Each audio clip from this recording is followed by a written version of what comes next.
In a tiny village in the kingdom of Stemel, Kafir asks Mira to take a bowl of food to table 5. Mira introduces herself as an 8-year-old girl who runs the village tavern, the Stardust Inn, with her father, Kafir. Our girl serves a bowl of food to a customer and explains that she helps out in the inn's dining hall. Spica arrives at the doorway as promised and greets Mira, who immediately recognizes her friend. Spica asks if Mira will be finished soon. She is Mira's oldest friend and lives at the church orphanage. Kafir tells Mira she can go play while he prepares for tomorrow. Martha warns the girls not to get too rowdy, and they happily head off together. At this point you already know Mira is no ordinary girl, so subscribe and let's find out the reason. On the bed, Spica says she had fun today, and Mira agrees. When Spica asks what she learned from helping at the inn, Mira proudly says she can now fry sunny-side-up eggs. Mira says she wants to become a chef at the inn like her dad, while Spica listens. She dreams of getting married someday, taking over the inn, and living a quiet life in the village. Spica points out that Mira only wants an ordinary life, then chuckles. She turns to Mira and reveals that she is the heroine of an Otome game. Spica explains that she was a college student in her previous life before reincarnating as the heroine of her favorite game, Ring of Stars. Mira can only stare at her in confusion. When Spica turns 10, her count father will take her in, allowing her to enter noble society. Mira has no idea what her friend is talking about. Spica claims the prince and other men will fall for her at first sight, and she will eventually become queen.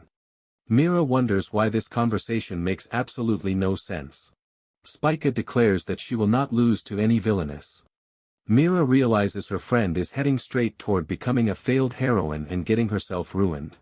Mira repeats the phrase, failed heroine, as she clutches her throbbing head. Mira clutches her head as papers swirl around her, desperately trying to figure out what is happening. Images of a pastry chef decorating cakes, standing outside a shop, and waving flash through her mind. Mira realizes that the pastry chef is her. Mira recalls her former life, when she had a friend who loved Otome games set in other worlds. She eventually started reading the novels based on those same games. A broken smartphone lies on the ground as Mira winces and tries to remember what happened next. Spica spins around and promises to take Mira with her as her maid, calling her a special friend. Spica reaches out and asks if Mira is okay, pointing out how pale she looks. Mira can barely breathe as she thinks about her friend. Mira knows Spica can be stuck up and overly blunt, which makes many people dislike her. A group of children watches from a distance. Spica asks again if Mira is alright. Despite her flaws, Mira knows Spica is kind and genuinely cares about her friends. Mira suddenly shouts that heroines with wild fantasies and convenient memories in Otome game novels always end up getting ruined, leaving Spica stunned. Our girl warns Spica that acting carelessly around the prince could lead to charges of lèse majesté and, in the worst case, execution. Spica raises her hands and asks what terms like wrecked and lèse majesté even mean. She then asks if Mira knows about Otome games and remembers her former life. Mira confirms that her memories have just returned. Mira admits she does not know Ring of Stars, but she has read plenty of Otome game novels. Spica looks completely shocked. Mira explains that heroines who blindly follow the plot and fail to communicate often end up with a bad ending. Spica immediately panics at the thought. Mira tells Spica to explain everything she knows about the game world, and Spica agrees. Spica is the protagonist, a girl who lost her mother to illness and grew up in an orphanage. She is also secretly the daughter of a count. The count eventually sends an attendant for her, triggering the start of the game when Spica is summoned to his side. She is officially accepted as the count's daughter and brought to the royal capital. At her new school, Spica meets several potential love interests, including a prince, a merchant's heir, the count's adopted son, and her stepbrother. She endures bullying from the villainesses before eventually forming a relationship with one of her love interests. The villainess is eventually convicted and left sitting on the floor as Spica and her love interest look on. Spica ultimately marries her chosen love interest, who carries her in his arms. She tells Mira that this is how the game plays out.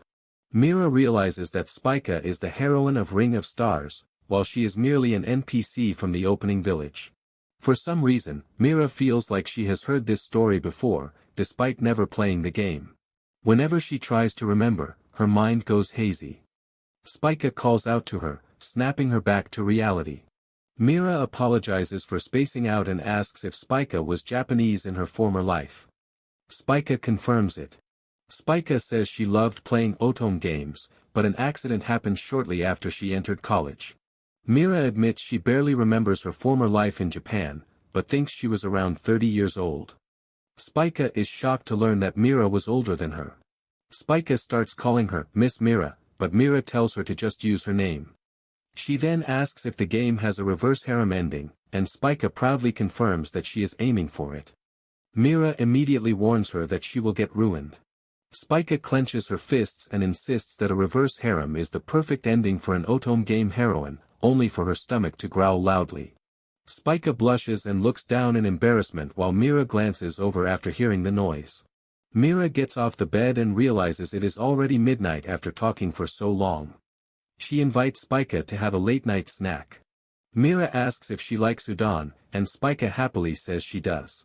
Mira leads her toward the kitchen, prompting Spica to ask if she is going to cook. As they head downstairs, Mira says she thinks she was a pastry chef in her former life. Since she enjoyed all kinds of cooking, she can make regular dishes too. Spica thinks that's amazing. Mira realizes this medieval European world has udon, soy sauce, miso, and green tea because it is based on a Japanese Otome game. She explains that these ingredients have been available for about 20 years, thanks to the second prince, who was known for his cherub-like appearance. Mira nods, grateful that the second prince brought Japanese ingredients to this world. Our girl heads to the kitchen and strikes stones together to light the hearth. A hand removes the cloth covering a wooden box and takes out a portion of udon noodles. Mira points to herself and declares that she has everything she needs, including the soup her dad prepared. Eggs, bottles, flour, and noodles cover the table. She climbs onto a low bench, ties her apron, and grabs 2 small cooking pots. Mira boils the udon in one pot while seasoning the soup with soy sauce in the other. She decides to make tenkatsu as well, mixing flour, vinegar, and water before spooning the batter into hot oil. Finally, Mira places the udon in a bowl, pours in the soup, and tops it with green onions and tenkatsu, completing the dish. Spica notices the tenkatsu, while Mira explains that the ingredients make the dish closer to pho. Spica eagerly slurps up the noodles. She declares the food perfect as she enjoys the meal with Mira. Mira chuckles, glad that Spica likes it. Spica flops onto the bed, declaring that she is full and sleepy. Mira picks up a hairbrush and calls to her. Spica rolls over and says Mira has always been the only person who looks her in the eyes while talking to her. She then drifts off to sleep. Mira wishes Spica good night and lies beside her. She worries that Spica could end up ruined like a failed heroine, but resolves to save her friend and prevent that fate. Kaffir suddenly bangs on the door and demands an explanation. Mira realizes she completely forgot about the dirty dishes. Mira apologizes for cooking without asking first. Kaffir says he does not care about that and points to the bowls, asking how the food tastes instead. Kaffir recognizes his soup as the base but says the final dish tastes completely different. Mira can only blink in surprise. Kaffir grabs Mira by the shoulders and demands to know what the crunchy bits are. He shakes her while repeatedly calling her name and insisting on an answer, leaving Mira wobbling from side to side. Mira laughs to herself, calling her dad a cooking nerd, then starts explaining the ingredients. Tenkatsu udon officially becomes part of the Stardust Inn's lunch menu that very day. A carriage travels down the road as Sane speaks to Regulus. Sane tells him they are almost there while Regulus rests with his eyes closed. Regulus pulls back the curtain, spots a building outside, and asks if they have arrived. Sane confirms that they have. Regulus steps out, adjusts his hood, and remarks that there is nothing special about the place. Sane follows behind him. Kaffir cooks behind the counter while Spica carries a dish through the dining area. Sane and Regulus stand near the inn's entrance.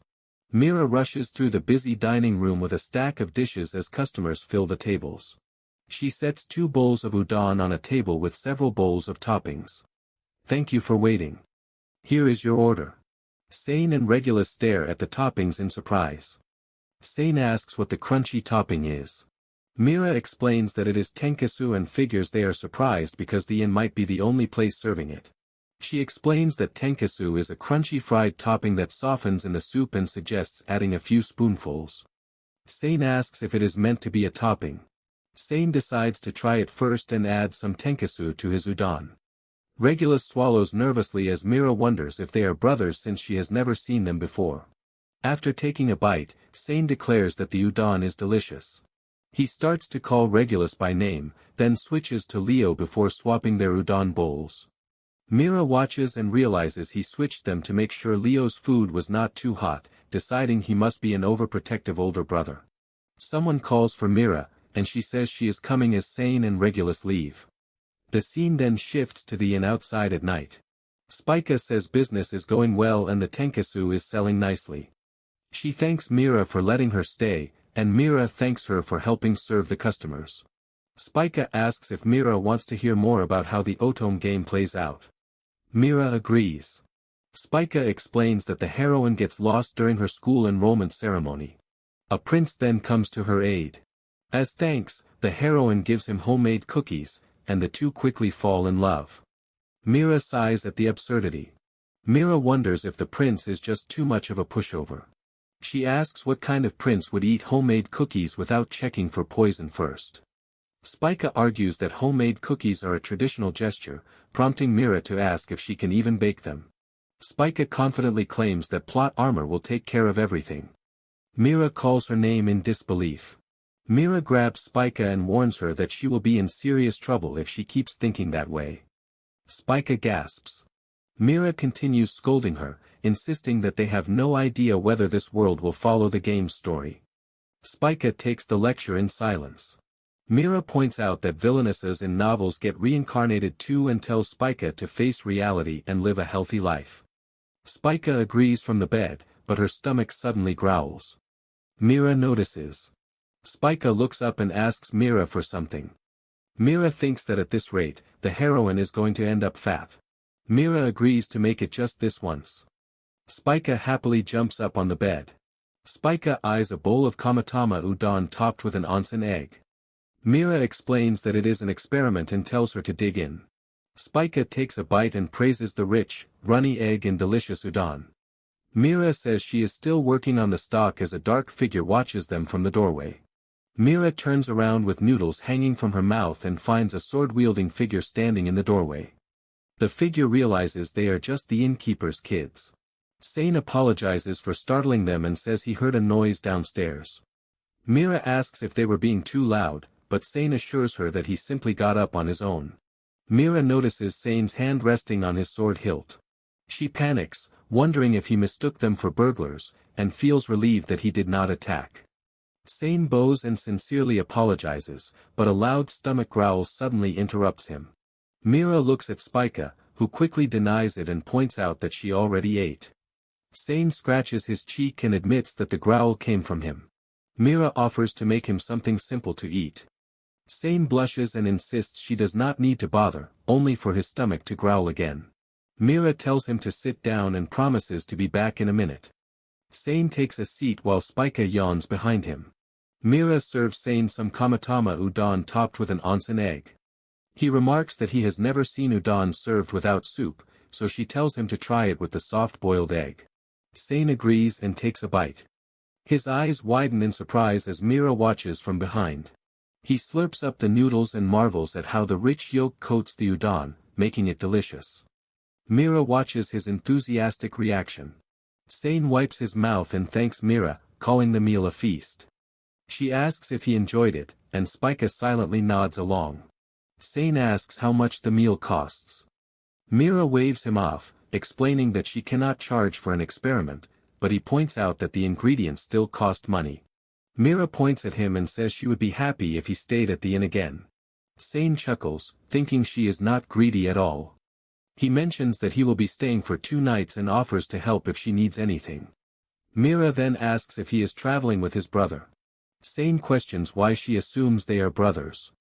Mira clarifies that she means the person who came with him. After a brief pause, he smiles and confirms that they are brothers. Mira wonders why he hesitated before answering. A loud thud suddenly comes from nearby. Spica holds her aching head and apologizes, admitting that she fell asleep. Mira checks her forehead and suggests they clean up before going back to bed. Sane offers to help with the dishes. He carries a tray of cups as Mira watches in surprise. He asks where he should put the tray, and Mira points him in the right direction. She then tells Spica to wait a minute. Sane washes the dishes while Mira puts them away. She eventually opens the door and apologizes to Spica for taking so long, only to find Sane standing right behind her. Spica has fallen asleep with her head on the table. Mira glances over at her. Mira asks Sane to help with Spica, and he offers to carry her to her room. The next evening, Mira yawns and stretches at a table inside the inn. She hums contentedly, thinking everything is finished for the day. Maybe she should try making tempura next. Sane and Regulus enter and greet her, asking if they are interrupting. Mira jumps in surprise before assuring them that they are not. When Mira asks how she can help, Sane puts an arm around Regulus and says they have a request.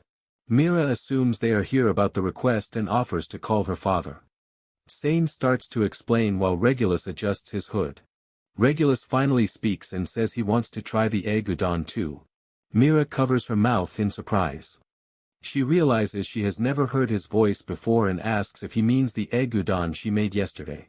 Sane explains that Leo became curious after hearing about last night's supper and wanted to try it if it was still on the menu. Mira realizes he really wants a taste. She apologizes and explains that they are out of eggs. Leo looks shocked. Sane apologizes for the unreasonable request and tells Leo they should head back to their room. Leo's shoulders droop, and Mira can tell he is devastated. As the brothers head for the door, Leo still looks crushed. Mira suddenly calls out for them to wait. They turn back as Mira explains that while they are out of eggs, they have plenty of udon. She promises to make something else and bring it to them. Mira heads into the kitchen, determined to come up with something using the udon noodles. Kafir holds a pot and warns her that the soup will not be ready for a while. Mira holds up a piece of bacon and says that's fine. Bacon, carrots, mushrooms, bell peppers, cabbage, and seasonings cover the table. Mira realizes she knows a recipe that does not need soup. She chops the vegetables, coats a hot pan with sesame oil, then fries the bacon and vegetables. Kafir asks if she is making stir-fried noodles, and Mira confirms. Kafir admits he always thought of udon as a soup dish. Mira explains that the noodles work just as well stir-fried. Once the vegetables are cooked, she tosses in the boiled noodles and gives everything a quick stir. She then drizzles soy sauce around the edge of the hot pan. Mira presents the finished dish and tells them to dig into her special stir-fried udon.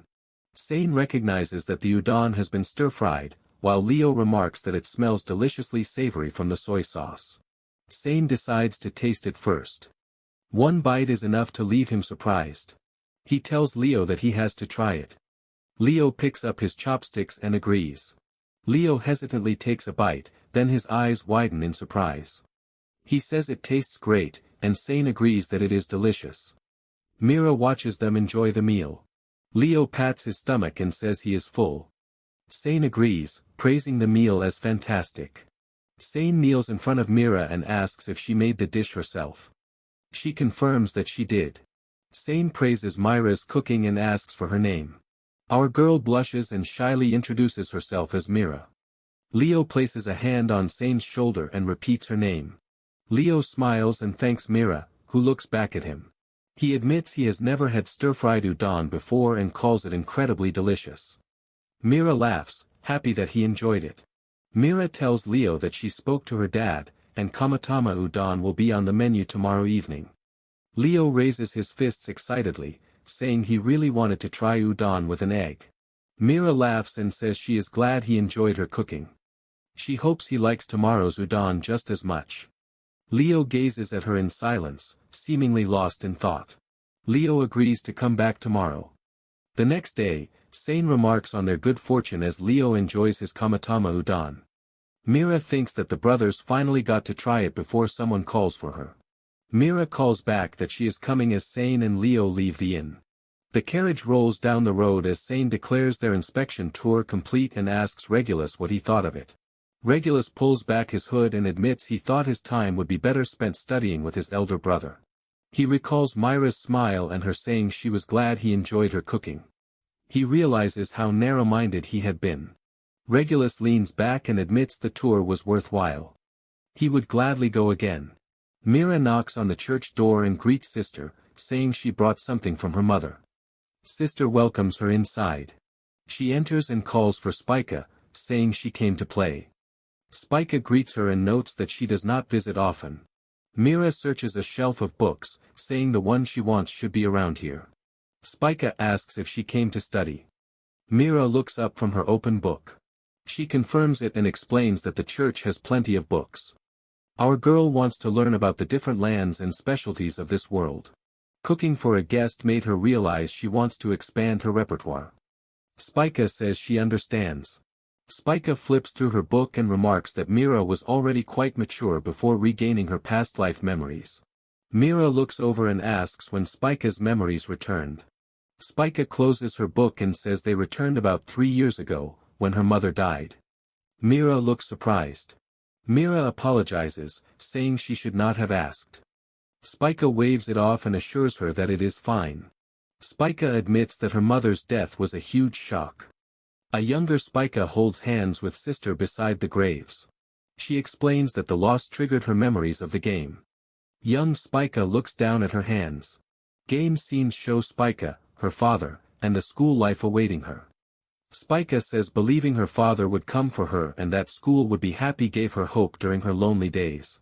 Mira looks across the table and remarks that Spica never gave up hope. The village sits surrounded by mountains. Mira realizes that Spica had been hoping someone would rescue her and change her lonely life. Mira thinks the Otome game's promise of a better future kept Spica going. Spica smiles and says meeting Mira made her enjoy life again and feel like she had gained a big sister. Mira tells her to call her big sister, but Spica objects, pointing out that they are the same age. Spica thanks her, and the two girls laugh together. Mira agrees to keep studying, but both girls soon slump onto the table. Spica refuses to continue, and Mira realizes the books are mostly for children or religious texts. She suggests they stop studying and asks Spica to share more about the game's world instead. Spica claps excitedly and agrees.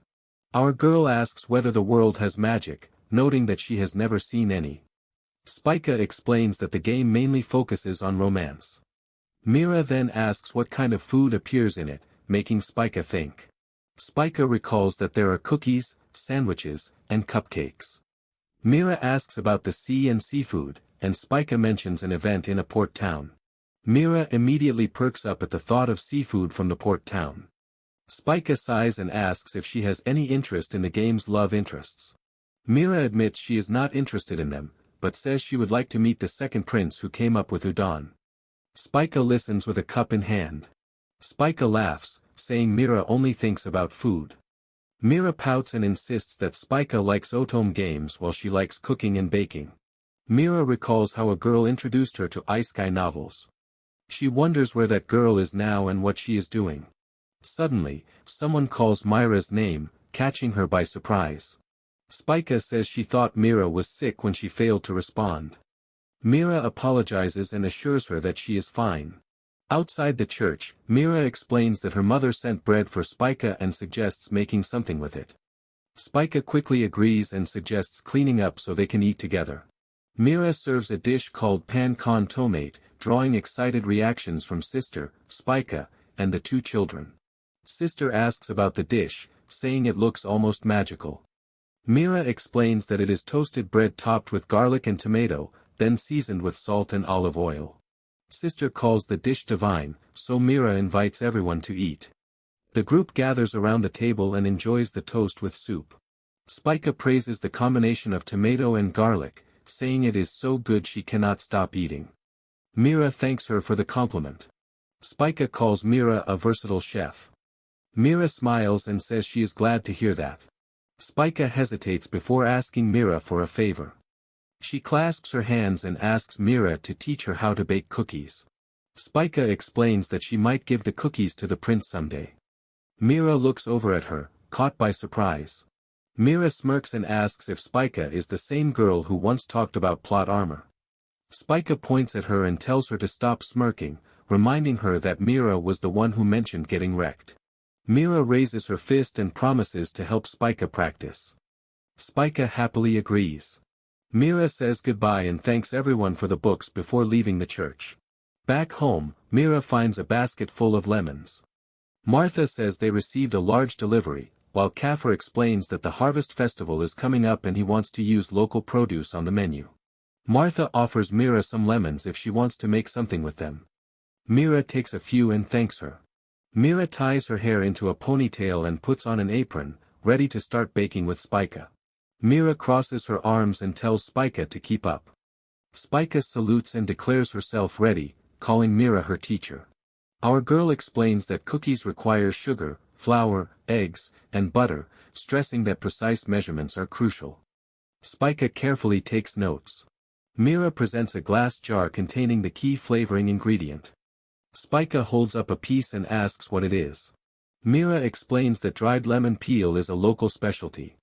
It is sweet, tangy, and slightly bitter, so Spica gives it a try.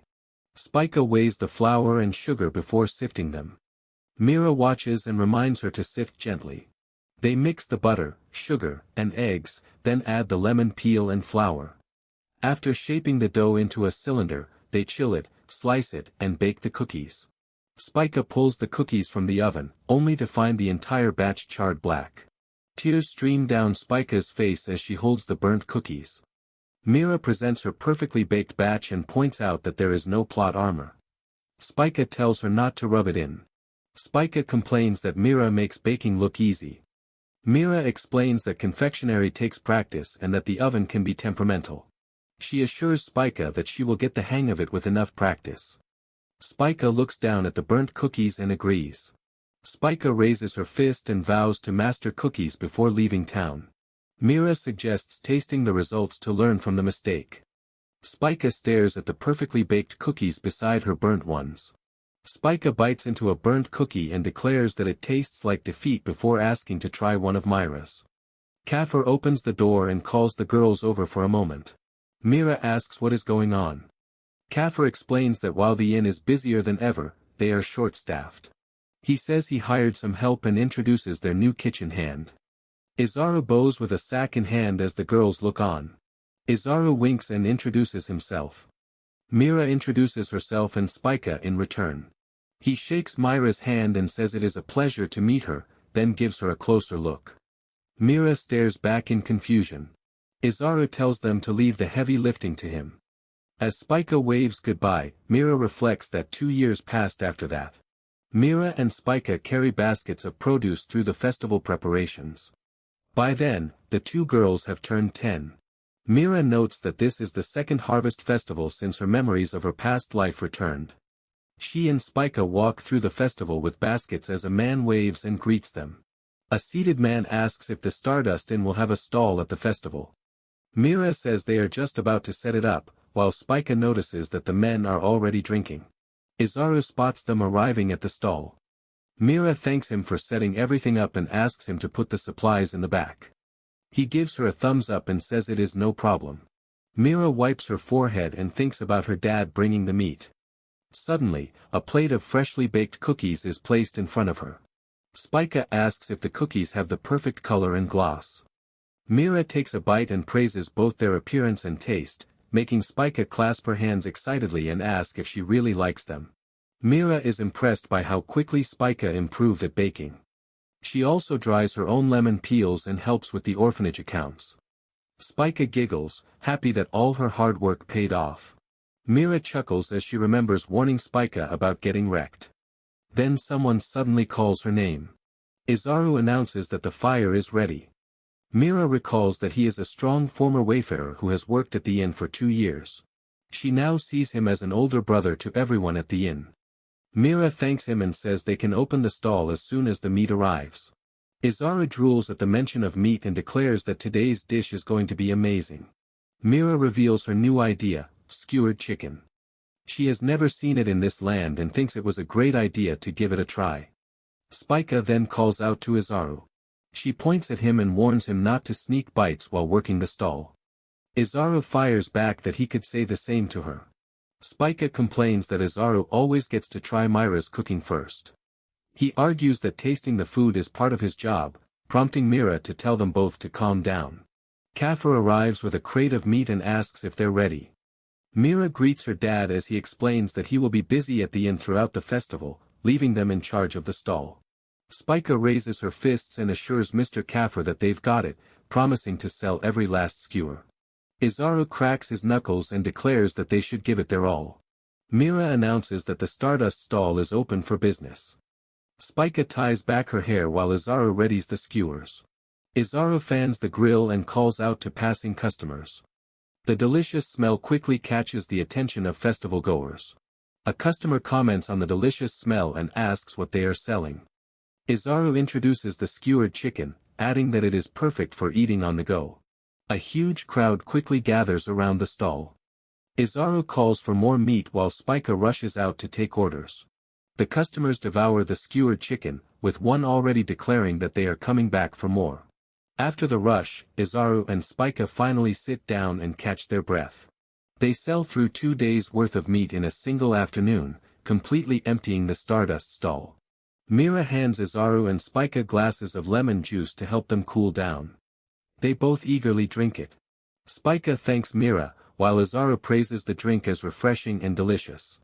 He grabs the money box and says he will take the day's earnings back to Mr. Kaffir. Mira thanks him. Mira tells Spica to clean up and head back, but she offers to help. Suddenly, someone exclaims in surprise that they are already finished. Leo arrives panting and calls out to Sane, explaining that this is why he was in such a hurry. Sane tells him to calm down. Mira wonders if they came to eat. Spica picks up a basket and says she will take everything back while Mira talks to them. Mira agrees. Mira apologizes to Sane and Leo, explaining that they ran out of meat and had to close the stall. Leo looks stunned that they are already sold out. Leo looks dejected and asks if they will be open tomorrow. Mira can only look at him. She explains that they sold all the meat ordered for the festival, so they have to take tomorrow off. Leo is devastated by the news. Leo complains that he warned Sane they could not afford to waste time at the rest area. Sane calmly replies that they needed to make sure they were fully prepared before leaving. Our boy complains that they came all this way just to try the skewered chicken. Sane scolds him for his language but admits that he understands his frustration. Mira notices how much both brothers are sweating before realizing something. She offers them 2 glasses of lemon juice as an alternative. Leo immediately grabs one and drinks it, prompting Sane to call out his name. Leo declares the drink delicious and perfect for his thirst, then thanks Mira. She returns the courtesy, still looking a little confused. Sane greets Mira and remarks that it has been a while. Leo says it is good to see her again and asks how she has been. Mira recognizes them as the hungry brothers she met before.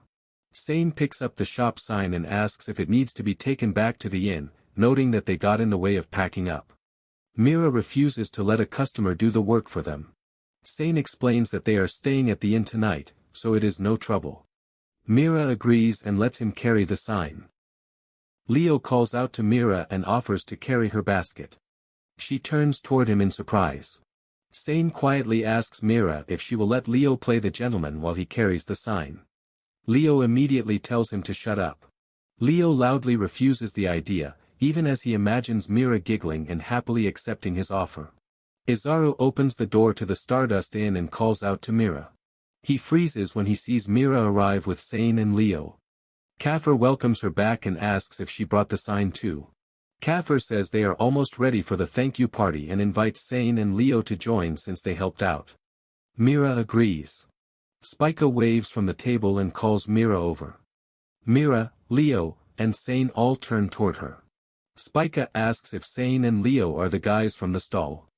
Mira whispers that she has met their older brother before. Behind them, Sane suggests to Leo that they put the bags down. Mira quietly explains that Sane was there when she made her first kamatama udon. Spica looks at him, wondering where they met, though the taste brings back a vague memory. Sane looks confused by her reaction. Spica studies Sane as he smiles, convinced she has seen him somewhere before. Then she brushes it off, saying she does not know any cheerful young men and has never seen him. Martha calls the girls over to help, and they quickly get to work. Martha serves dinner and tells everyone to dig in. She brings out skewered chicken and special beef barbecue with 3 dipping sauces, impressing Sane and Leo with the feast prepared for the inn's guests. Everyone gathers around the table for dinner. Sane comments on the thinly sliced meat, while Leo praises the salt and sauce. Mira explains that thin slices are popular because guests can enjoy more flavors. Spica and Izaru reach for the same piece, but Izaru gets it first. Spica pats her full stomach and declares that she is stuffed. Kafir carries away the dirty dishes and reminds her that Myra's dessert is still coming, leaving her surprised. Spica offers to clear the table while Mira heads to the cellar to get dessert. Leo calls out to Mira and asks if there is anything he can help with. She notices crumbs around his mouth and pulls a handkerchief from her pocket. Mira apologizes before wiping the crumbs from Leo's mouth. He blushes and asks if she always does things like that. She explains that it is simply a habit she picked up from taking care of the kids at the orphanage. Leo mutters that he guesses it is okay. Mira calls him guest, prompting him to introduce himself as Leo. Leo asks Mira to call him Leo. Mira tries calling him Master Leo, but he insists that she just call him Leo. She agrees, making him smile. Mira asks Leo to carry a platter and follow her to the cellar. He agrees. As they head downstairs, Mira asks if Leo has ever seen the sea during his travels with his brother. He looks at her, surprised by the question. Leo carries a milk crepes cake and confirms that he has seen the sea before, then asks if Mira wants to see it too. She carries another cake filled with lemon jam and explains what the dessert is. Mira says she wants to see the sea and the capital, travel to many places, and discover all kinds of delicious food. Leo smiles and recognizes these as her motivations. Our girl asks if her dreams are weird, but Leo assures her they are not. They carry the cakes back upstairs, where Sane and Izaru are waiting by the doorway. Mira wonders what is going on. Mira asks if something happened. Izaru crosses his arms and calls her name. Sane takes the plate from Leo and tells him to come with him. Leo wonders what has gotten into his brother. Izaru tells Mira to come to the guest room, promising to explain everything later. She follows, still confused. Sane pulls up his hood and tells Izaru he will leave things to him. Izaru nods. Mira asks if something is wrong, mentioning that she can hear Spica and her dad talking in the next room. Izaru holds the cakes and explains that a guest has arrived for Spica. Our girl covers her mouth as she realizes what is happening. She remembers that Spica and the others turned 10 this year. Kafir, Spica, and Martha speak with a suited man while Leo watches from beneath his hood. Mira realizes that today is the day they have to part ways. She and Izaru stand together, watching the door. Heavy rain pours outside as Mira comforts Spica. She tells Spica to cheer up, but Spica can only cry and stammer. Spica fears they may never see each other again. Mira explains that Count Kurt, Spica's father, sent a servant to take her to the capital immediately. Fortunately, Kafir convinced him to wait until morning. Mira suggests they talk until morning as she holds Spica on the bed.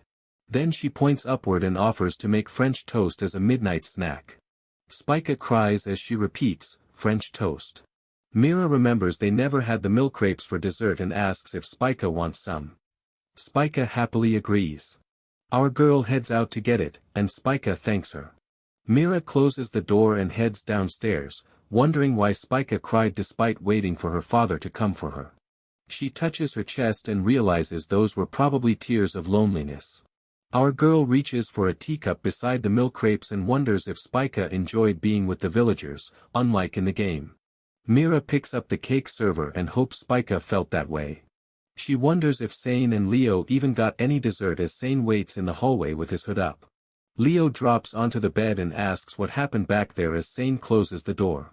Leo adjusts his collar while Sane explains that a servant suddenly came to take Myra's friend away, revealing that she seems to be Count Kurt's illegitimate child.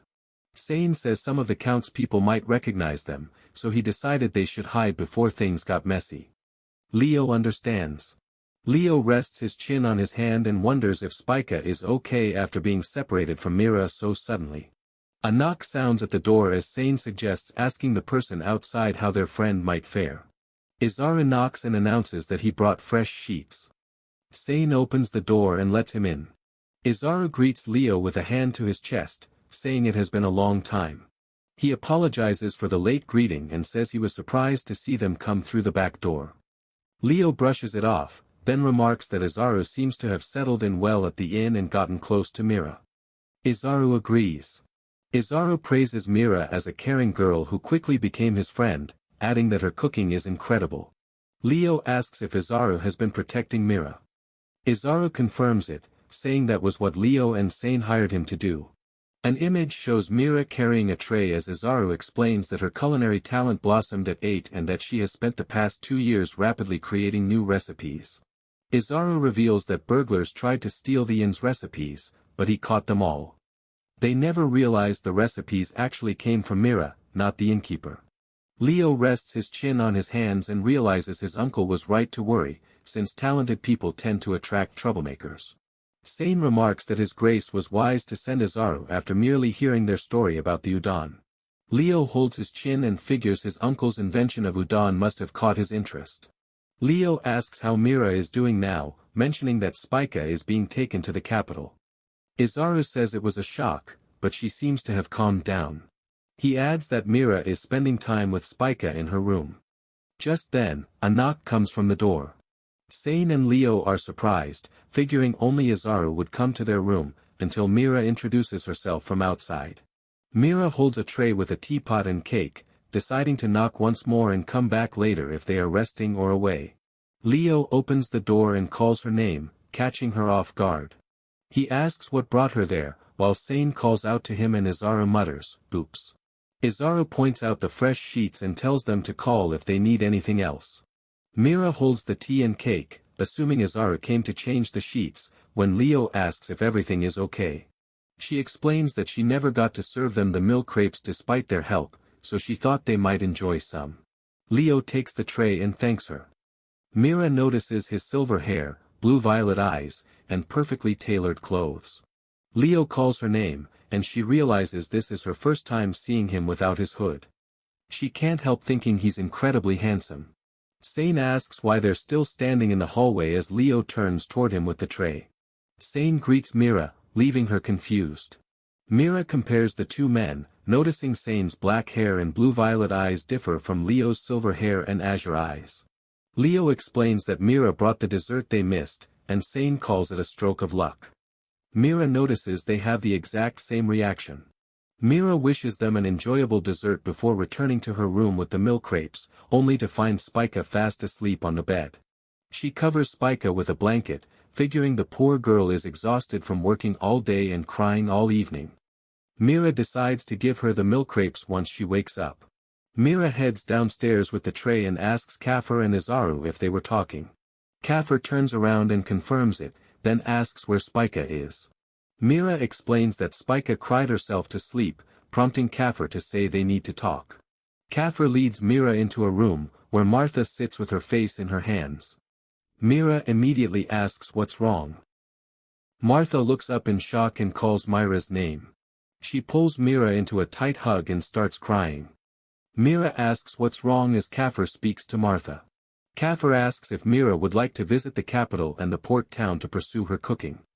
Mira says she would. He explains that a friend in the capital heard about Mira's cooking and wants her to move there, while Martha continues to hold her tightly. Kafur asks if Mira will go to the capital. She wonders if she should really leave her parents and village behind for cooking, especially since she always thought she would live here. Our girl looks at Kafur and declares that this is the chance of a lifetime, so she wants to go.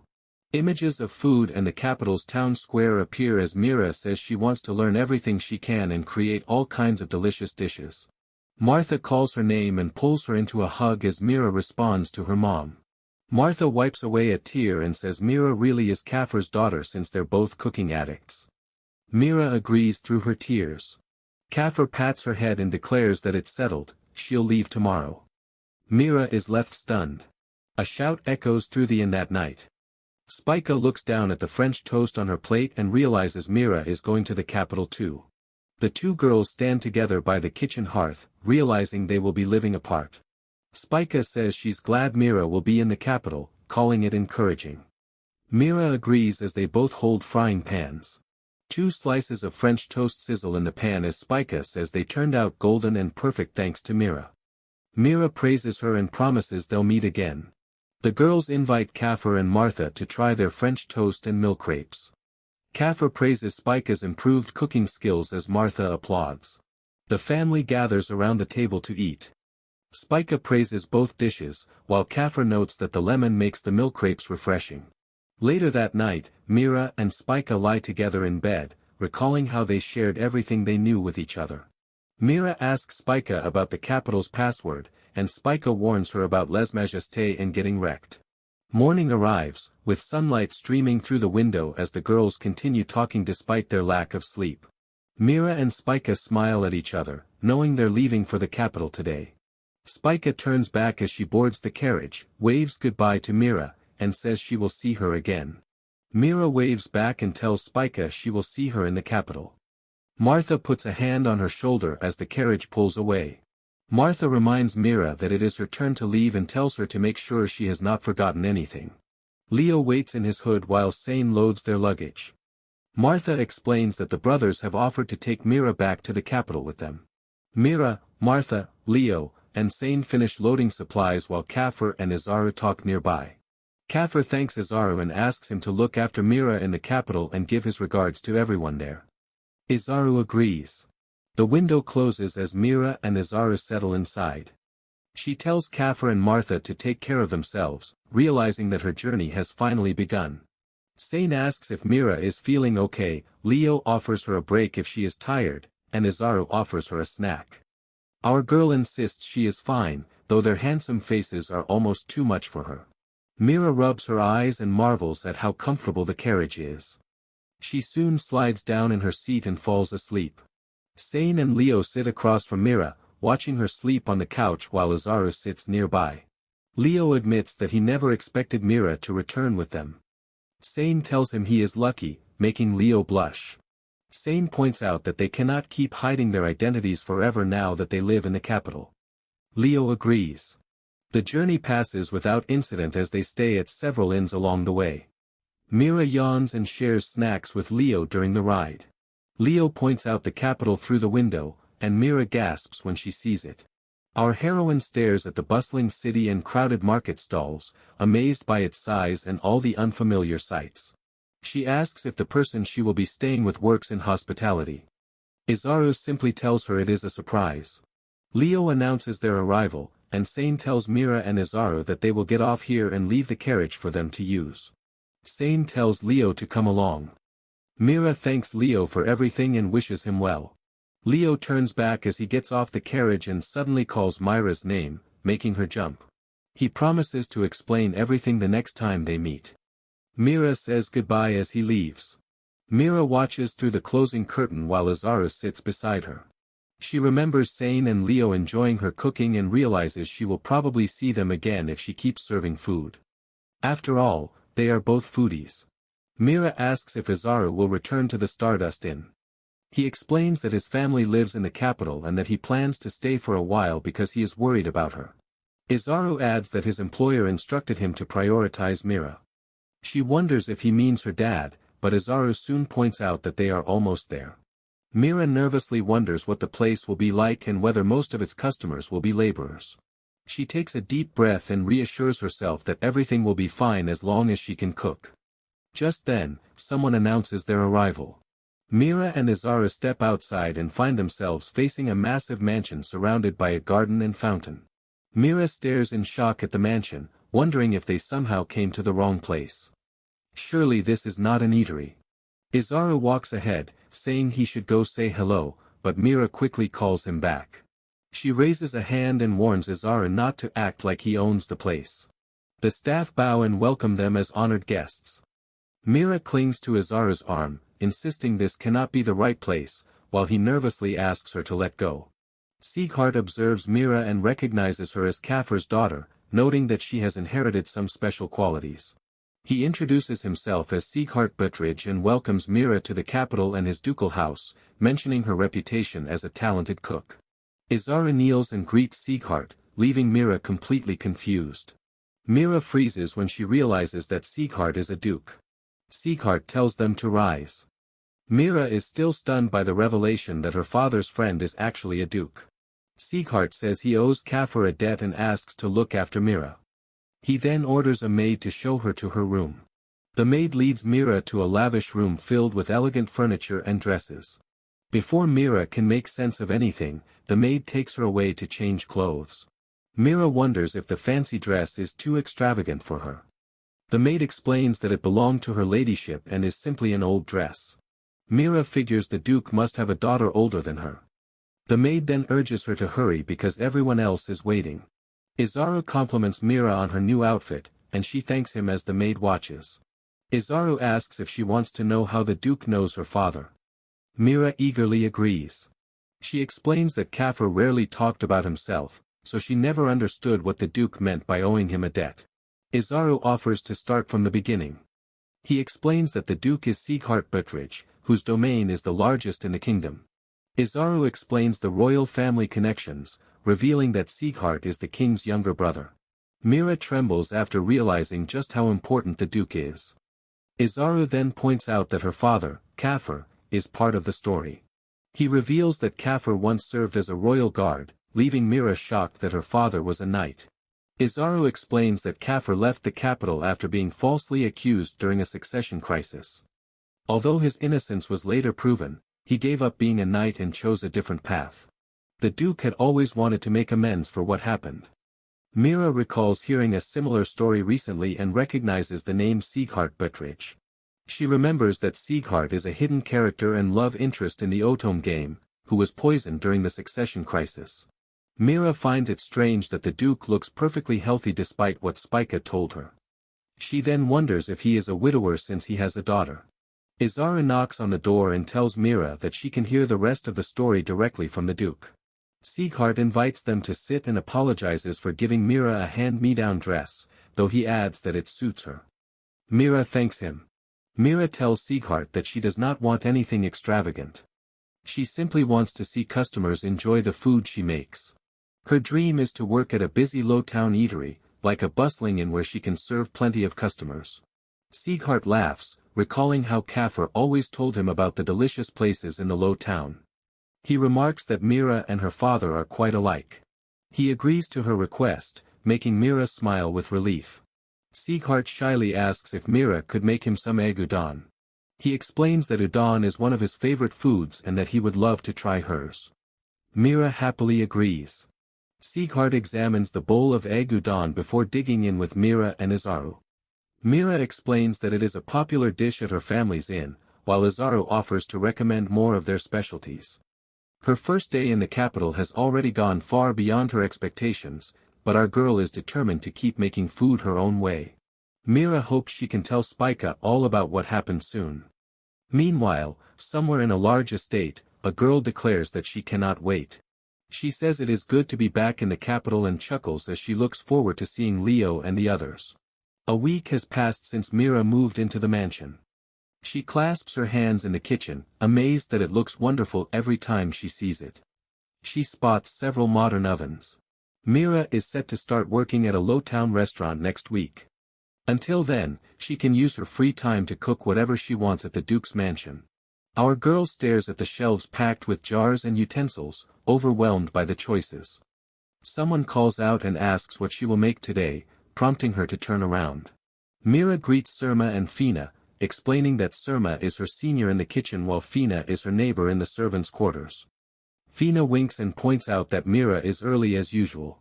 Mira says she could not relax in such a huge mansion, so she moved into the servants' quarters.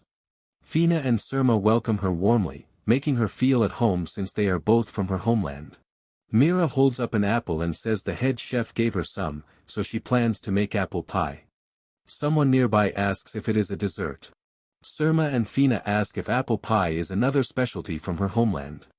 Mira confirms it, thinking that it is not entirely a lie since she is from Japan. Mira peels and cuts the apples, explaining that she will simmer them with sugar and lemon juice for the filling. Surma works nearby and remarks that she is fast.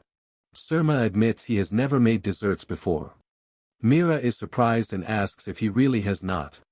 As she cuts the butter into cubes, she wonders why she expected him to be experienced, given all the confectionery tools and butter in the kitchen. Surma explains that the Duchess loves sweets, so all the pastry chefs undergo grueling training. Mira reacts in shock as she mixes the butter into the flour. Mira covers her face, remembering Spica's claim that the Duke is another love interest. She wonders what kind of Otome game has a duchess and her daughter, then complains that the game is making adultery part of the plot and setting the difficulty way too high. Mira wonders what is wrong with this game as she holds the bowl. Surma brings over the apples and asks what she is making. Mira explains that she is making the pie crust by rubbing butter into flour, adding cold water, and forming the dough before letting it rest. While it rests, she will finish the filling in the pot. Fina pushes over a tea cart as Surma asks if Mira trained at a bakery because of how efficiently she works. Mira explains that her parents run an inn, so she learned her skills there.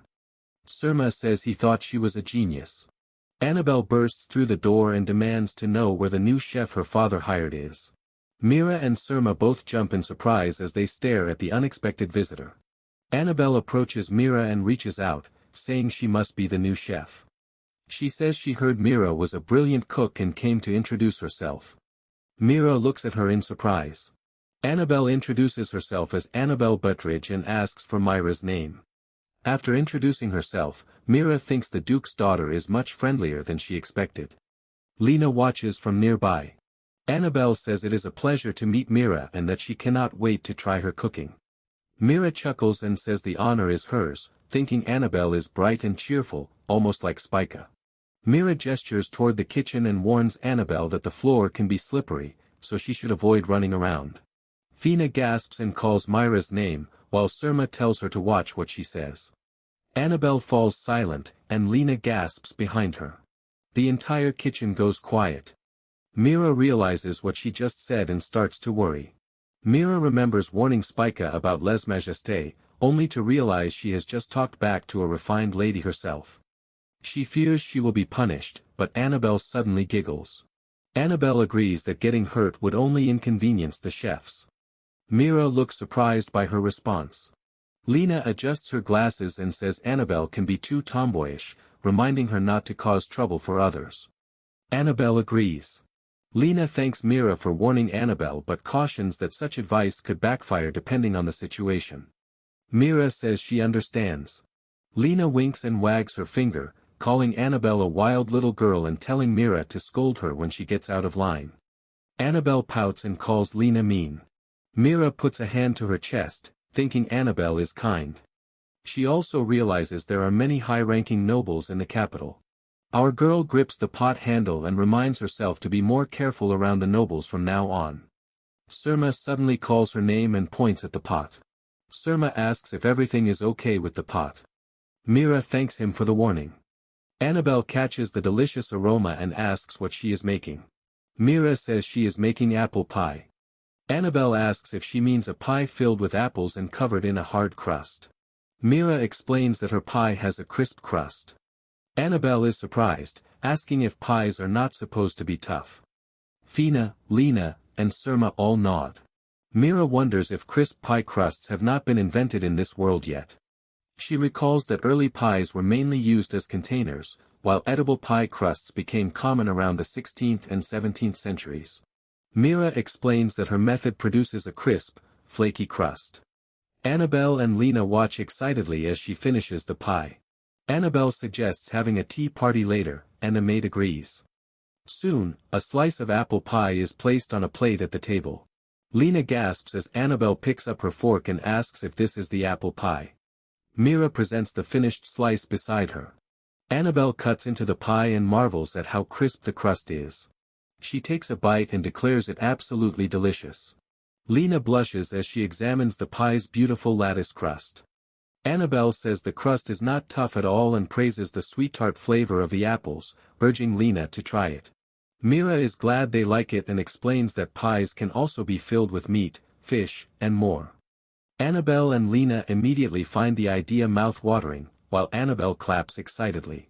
Annabelle clasps her hands and announces that they will have a tea party at home next month. She asks Mira to make this delicious pie for it, leaving Mira stunned. Annabelle says she will ask her father to arrange everything so everyone can be impressed. Mira raises a hand, realizing that baking for a Duke's tea party is a huge responsibility. Mira writes a letter to Spica, asking how she is doing and whether she has settled in since moving to the capital. She explains that she is staying at her father's friend's house. She reveals that she is staying at Duke Bettridge's mansion, where everyone has been kind and welcoming. Lena, Surma, Fina, Annabelle, and Duke Sieghart are all there. As she writes, Mira remembers Spica revealing that she was the heroine of an Otome game.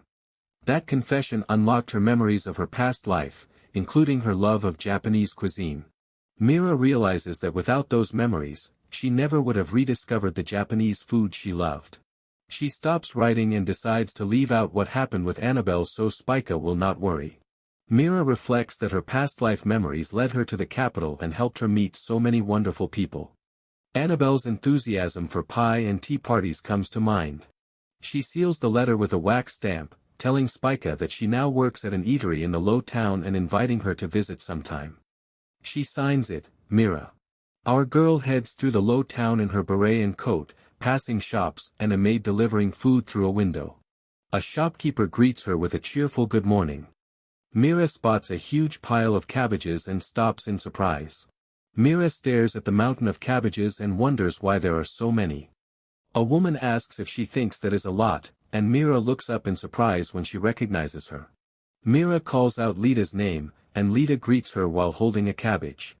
She remembers that Lida is the proprietress of the eatery Duke Sieghart introduced her to. Lida teases Sieghart about looking old, while he remarks that she has not aged a day.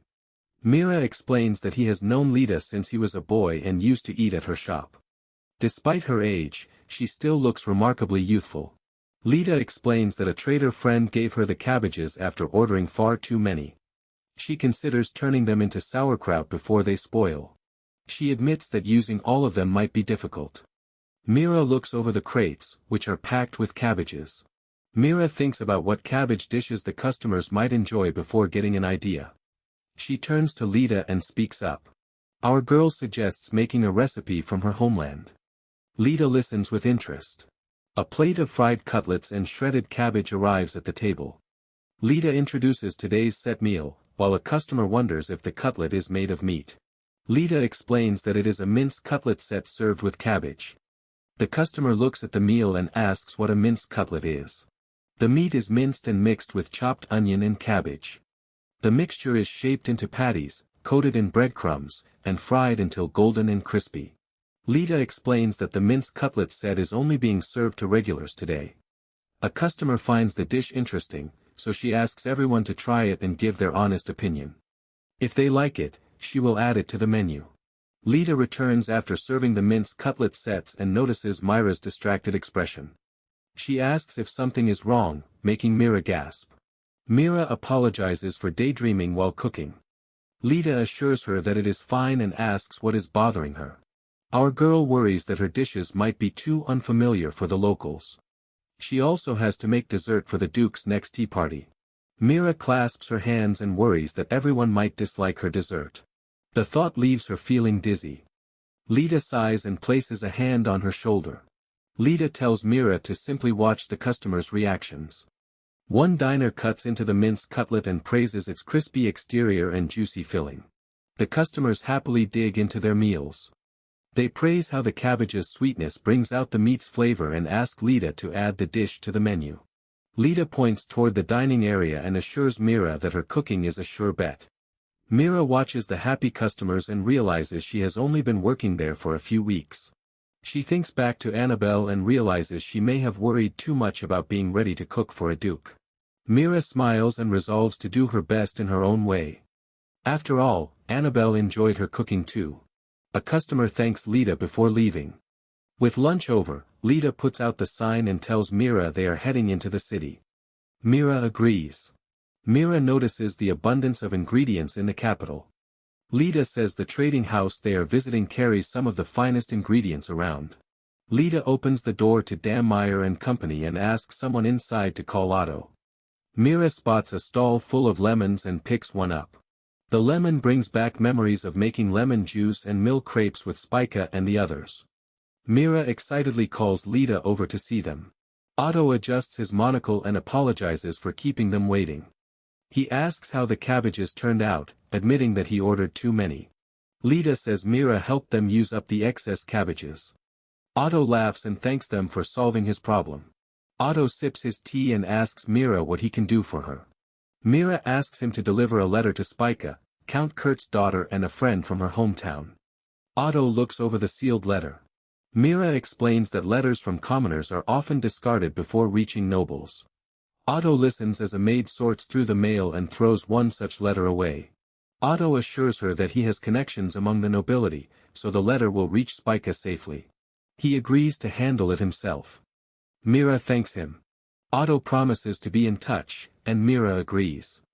Lita invites him to come by for some cabbage. As they leave, Mira appreciates his kindness and hopes the letter reaches Spica soon. A voice suddenly calls out to Mira from above. She and Lita look around in confusion. Izara waves from a window and greets her after their long time apart. Mira turns around in surprise when she recognizes him. Izara tells them to wait while he comes down. Mira and Lita look up as he steps away from the window. Izara apologizes for not visiting the Duke's mansion, explaining that he has been busy since returning home. Mira assures him that it is fine because everyone has been kind to her. He tells her to ask if she ever needs anything, but a voice suddenly calls him brother. Merak asks who the girl is, catching Mira's attention. Izaru introduces Mira as a talented little chef. Lita listens nearby as Merak looks her over. Izaru introduces Merak as his younger brother. Mira looks at the brothers and thinks they really do look alike. Merak introduces himself as the heir to the trading house. He takes Mira's hands and reveals that he is only 10 years old. Mira realizes they are the same age, then pauses at his name. The name reminds Mira of Spica's description of Merak Dammire, the puppy-like love interest. She quickly asks Lita what this trading house is called. Lita tells her it is Dammire and Company. Mira freezes when she realizes Merak is one of the game's love interests.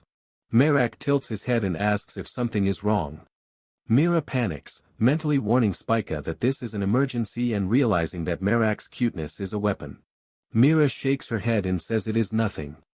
Merak asks if she is sure, but she reassures herself that the main story begins at the academy.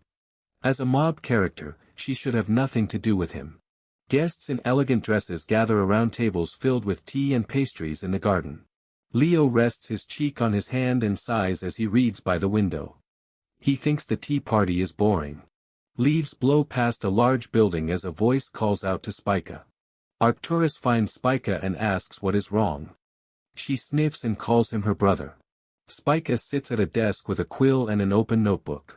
Her tutor scolds her for failing to solve a problem and compares her to her brother. Spica apologizes and writes a letter asking how Mira is doing. Spica recalls the long journey after they parted as she gazes out the carriage window. Count Kurt greets Spica when she arrives in the capital and pats her on the head. He hugs her and introduces Arcturus as her brother. Arcturus asks if her tutor said something to her. Spica admits that she did. Spica fidgets as she talks about struggling with her studies. Arcturus crouches beside her and reassures her that she is doing her best.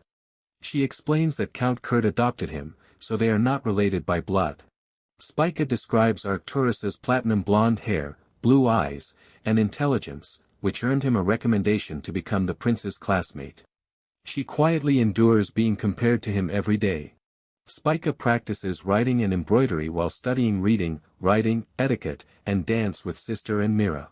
She tells Arcturus that she wants to return to her old life.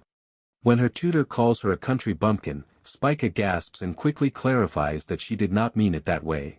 Arcturus rests his chin on his hand as Spica says she loves being with him and her father. He says the tutor has to go, leaving Spica confused. Then he reaches into his pocket and says he brought something to cheer her up.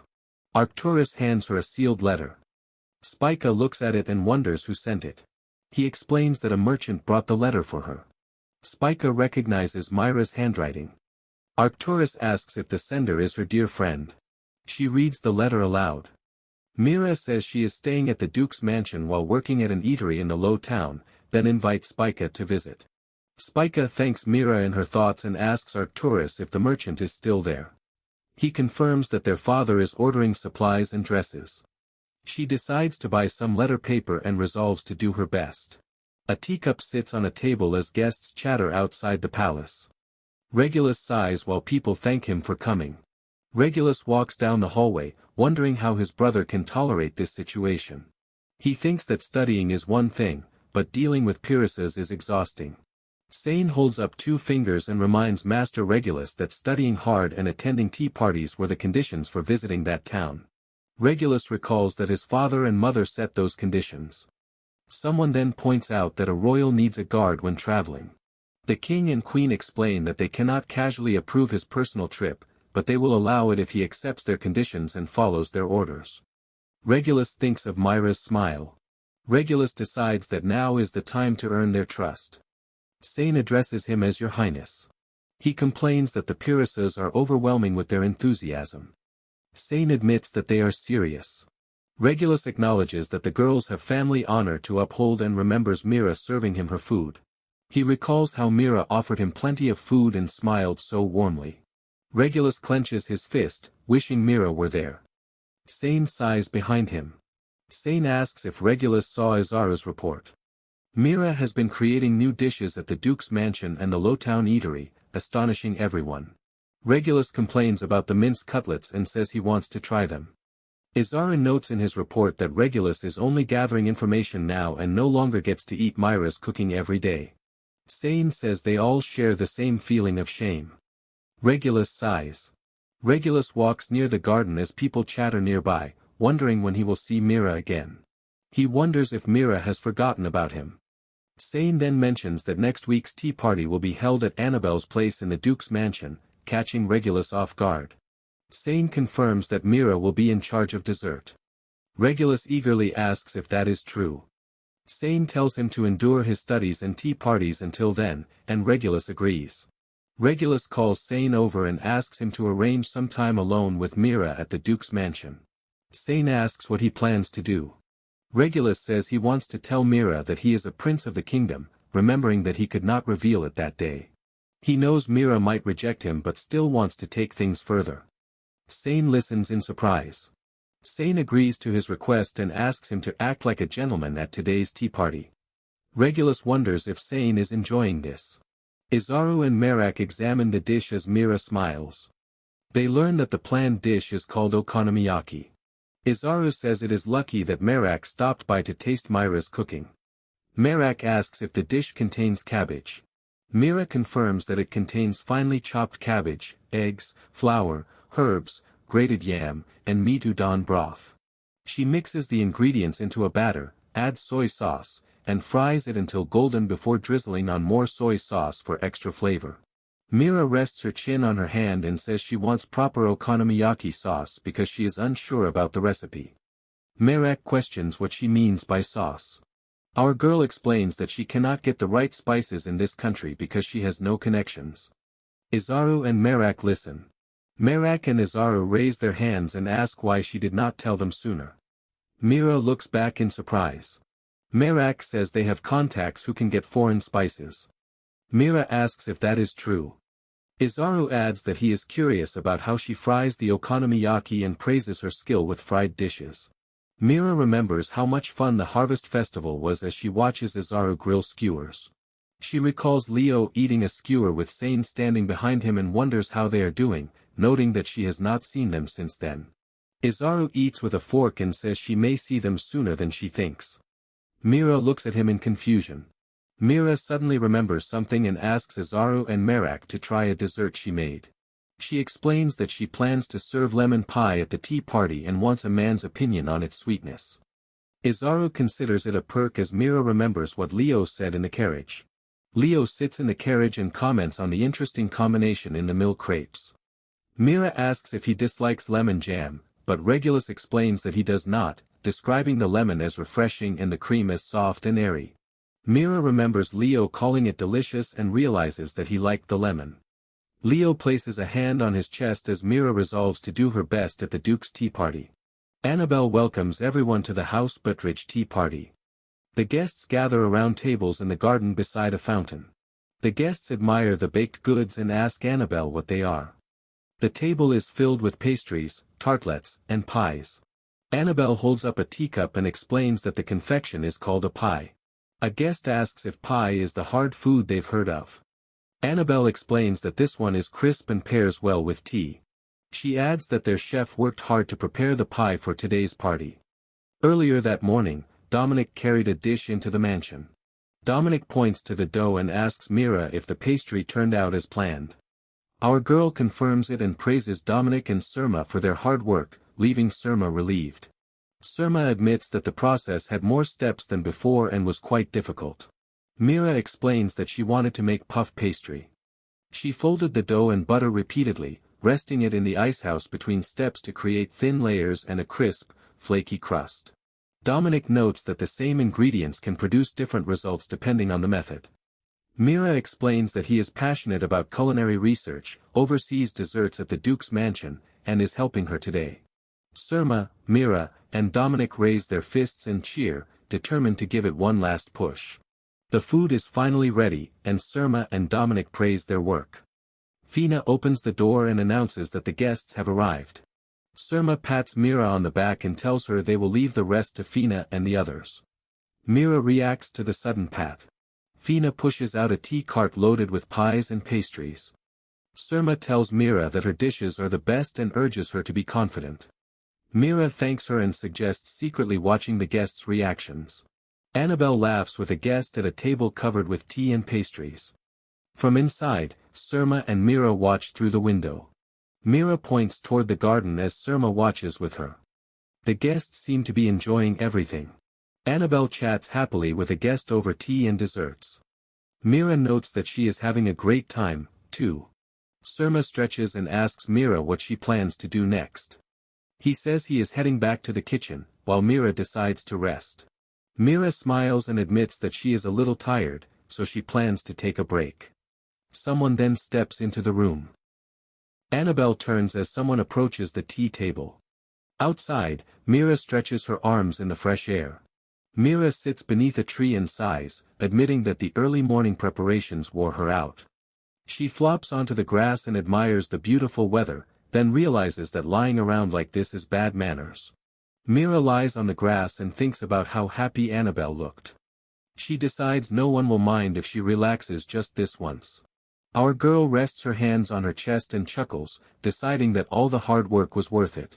Mira closes her eyes and admits that she feels sleepy now that her worries are gone. She wonders if a short nap would hurt. Someone approaches while Mira sleeps on the grass. She opens her eyes, turns around, and calls out to Leo. He sits beside her and confirms that it is him. Mira asks Leo what he is doing here. Leo touches his cheek and explains that he was invited to the party. He expected Mira to be there, but when he couldn't find her, he came looking. Leo smiles and greets her, saying it has been a while since they last met. Mira recalls Annabelle mentioning that this was her first tea party in a while. She explains that Annabelle only invited friends and family. Leo smiles before bringing her up. Leo reveals that Annabelle is his cousin. Mira stares at him in surprise. He then reveals that he is the kingdom's second prince. Leaves drift around them as they sit on the grass. Leo apologizes for keeping it from her and says he wanted her to know. Mira watches him as leaves blow past. Mira looks down, realizing that Leo is a prince. She suddenly remembers his expensive-looking clothes. Then she recalls touching his face without permission, asking him to carry her basket, and even traveling with him to the capital. Countless things she did now seem incredibly disrespectful. Mira clutches her clothes in horror and wonders if she has committed lèse-majesté. Our heroine asks if Leo really is a prince. He confirms it and asks whether she is angry that he kept it secret. Mira assures him that she isn't. Mira nervously asks Leo if she is going to be executed. She trembles, admitting that she was terribly discourteous to a prince back in her village. Leo can only blink at her. Mira begs him to at least spare her parents. Leo laughs and assures her that everything is fine. He tells her to keep calling him Leo and not bother with formalities. Relieved that her parents are safe, Mira clutches her shirt and addresses him as Your Highness anyway. Leo hesitates, struggling to explain what Mira means to him. He blushes, raises his fist, and blurts out that he considers her a friend. Mira repeats the word, friend. Leo blushes and confirms it. Leo asks if she doesn't want to be friends. Mira looks at his face, amused by how quickly he keeps turning red and then pale. Mira agrees. Prince or not, he is still the same kind and expressive Leo she has always known. Leo looks at Mira as she says that, if he doesn't mind, they should be friends. Mira smiles and asks him not to get mad about it later. Leo laughs and promises he won't. She asks if he tried the pie.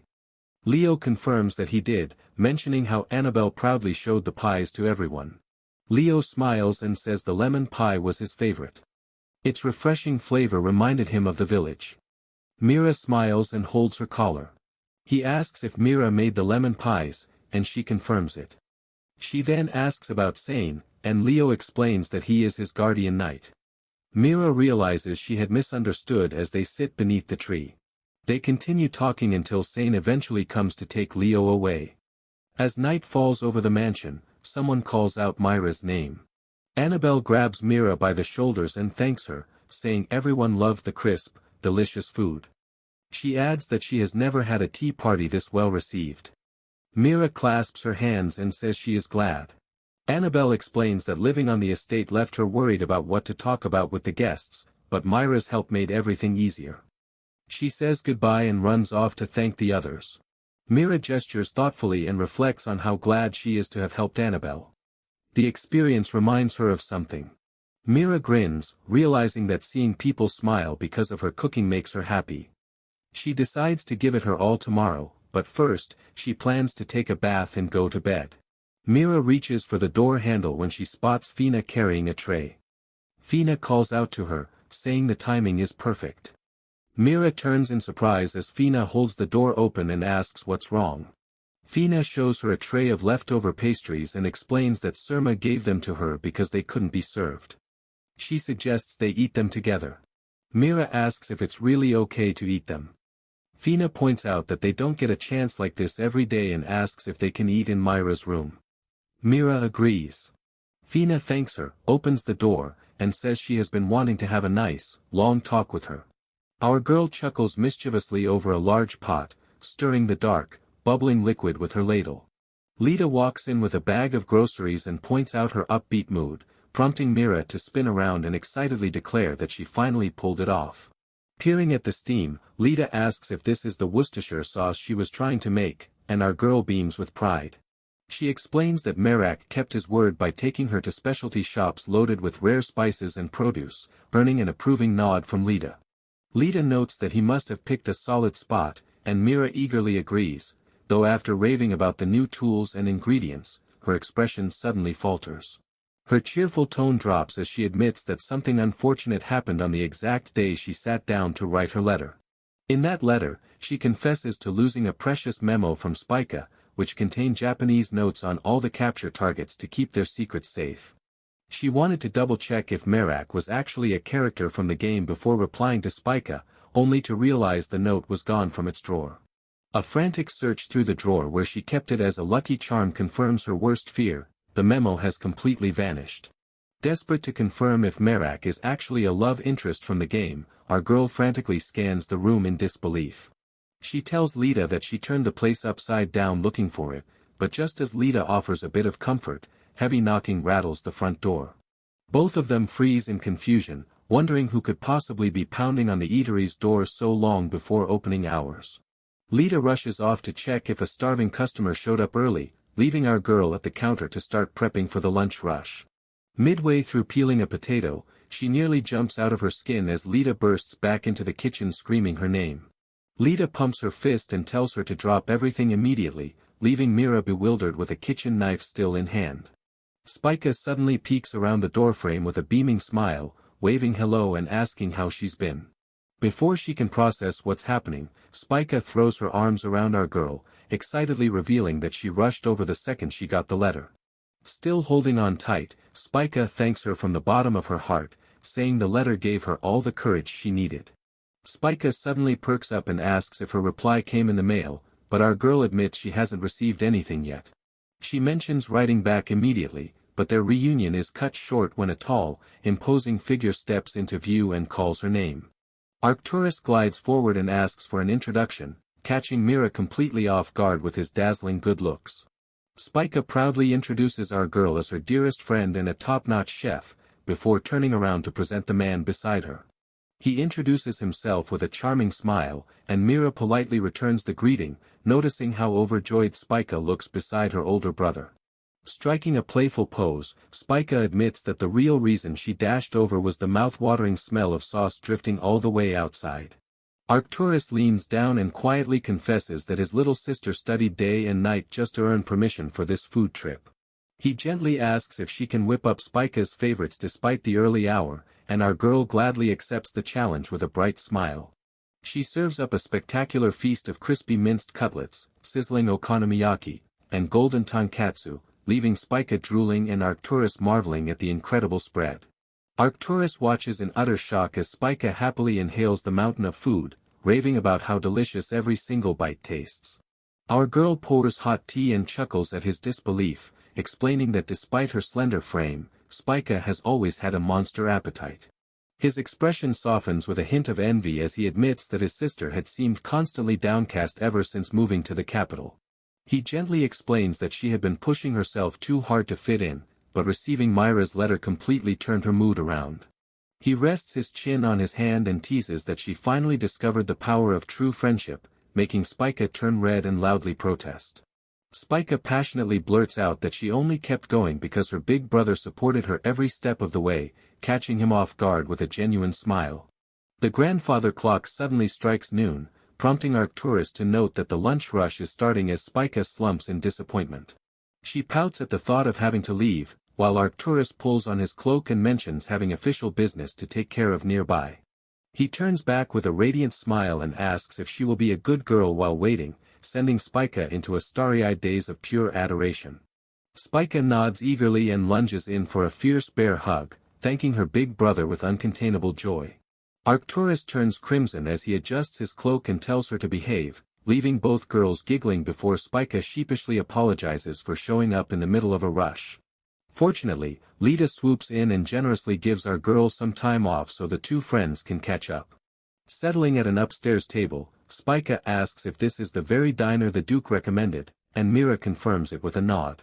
Spica leans forward to double-check if the Duke is Sieghart Butteridge just like the memo described, and our girl confirms the name without hesitation. Spica finds it bizarre since the game portrayed him as a sickly, ill-tempered man, only for Mira to reveal he is actually a devoted family man hopelessly in love with his wife and child. Our girl jokingly wonders if the Otome game had an adultery route, but Spica furiously rejects the idea before spiraling into confusion over the game's actual lore. Mira casually drops that she also met Merak, the younger brother of Izaru from Dammire Trading, leaving Spica stunned before the conversation shifts to the traveling brothers from the Harvest Festival. Spica slams both hands on the table in pure shock, screaming in disbelief upon realizing those two travelers were actually the second prince and his elite royal guard. Spica connects the dots and realizes they are the game's hidden characters, explaining why Sane looked so familiar, while our girl nervously confirms her suspicions. She recalls that in the original game, both Sane and Prince Regulus had far darker, more melancholic personalities. Spica asks how she uncovered such big secrets, and when Mira mentions that Leo spilled the beans at a tea party, Spica immediately teases her about a romance while our flustered girl swears they are purely friends. Their time runs out all too quickly, but as Mira walks them outside to say goodbye, Spica whips around with one last reminder. She reveals that her mailed reply comes in an adorable pink envelope with matching stationery, urging her friend to look out for it. Mira promises to track down the mail as Spica leans out of the moving carriage, shouting that she cannot wait for their next exchange. Under the glow of the night sky, our girl finally heads inside the mansion, only to hear someone call her name from down the hall. A maid pulls a parcel from her mail basket and delivers it to Mira, who beams with excitement upon recognizing the letter from her friend. Clutching the envelope tight against her chest, our girl heads to bed with a full heart, overjoyed to have spent the day with Spica and received her letter all at once. Stepping into her room, our girl plans to pick up cute stationery at Merak's shop tomorrow, only to freeze when she flips the envelope over. Her brow furrows in confusion as she notices the envelope is completely plain and white. The discrepancy sets off alarm bells, reminding her of Spica's explicit promise that her letter was written on pink paper inside a matching pink envelope. Her stomach knots over the unfamiliar handwriting on the front, but she carefully slices the seal and pulls out the greeting inside. The sweet opening lines instantly match Spica's messy handwriting, letting our girl breathe a sigh of relief right before a knock rattles her door. She turns around to find the maid offering a quick apology and presenting a second envelope left over in her mail basket. Mira takes the second delivery with trembling hands, chills running down her spine at the strange penmanship on a letter supposedly sent by her father. A cold knot forms in her throat as she tears it open, terrified by how foreign the address on the outside looks compared to her dad's style. Scanning the page inside brings instant relief. The actual letter is undoubtedly penned in her father's warm, familiar handwriting. Both opened letters tremble in our girl's hands as a chill runs down her spine, leaving her to wonder why every single envelope was swapped and what dark scheme is unfolding behind the scenes. Mira reflects on the unsettling incidents that have happened one after another since the Duke's tea party, from losing the precious memo to having the letter envelope switched. As she carefully pinches dumplings, Mira reassures herself that no real harm has come from the incidents and that she hates suspecting anyone in the mansion. Lita then appears and asks her to attend to a guest upstairs, which she readily agrees to do. Mira carries a tray upstairs and is stunned to find Leo, Sane, and Izaru waiting in the room. Izaru happily waves at her in greeting. Mira asks why Izaru is with them, leaving him nervously stammering that their families have a business connection and that they came to try her cooking. Sane and Leo quietly watch the exchange.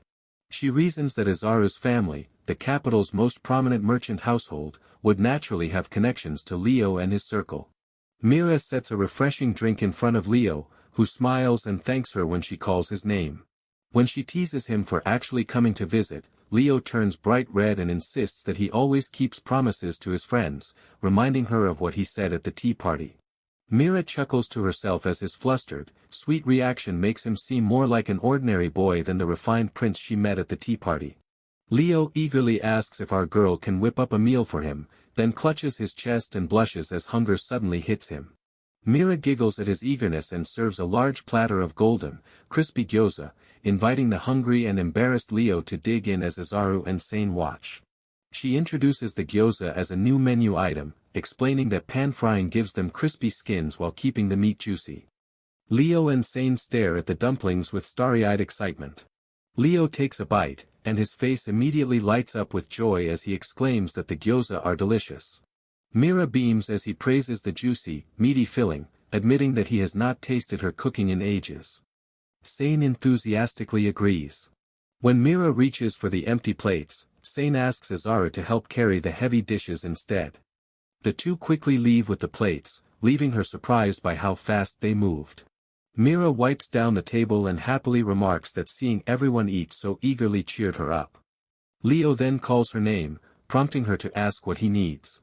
Leo suddenly grabs her wrist, his expression turning serious as he asks what happened to make her say that. Caught off guard, Mira stammers nervously. He presses her for an answer, asking if an unpleasant visitor came by or if someone complained about her food. Then he asks if something happened at Duke Bettridge's mansion, leaving Mira visibly shaken. Mira folds her hands and looks away, insisting that it is nothing serious as she awkwardly tries to brush off the situation.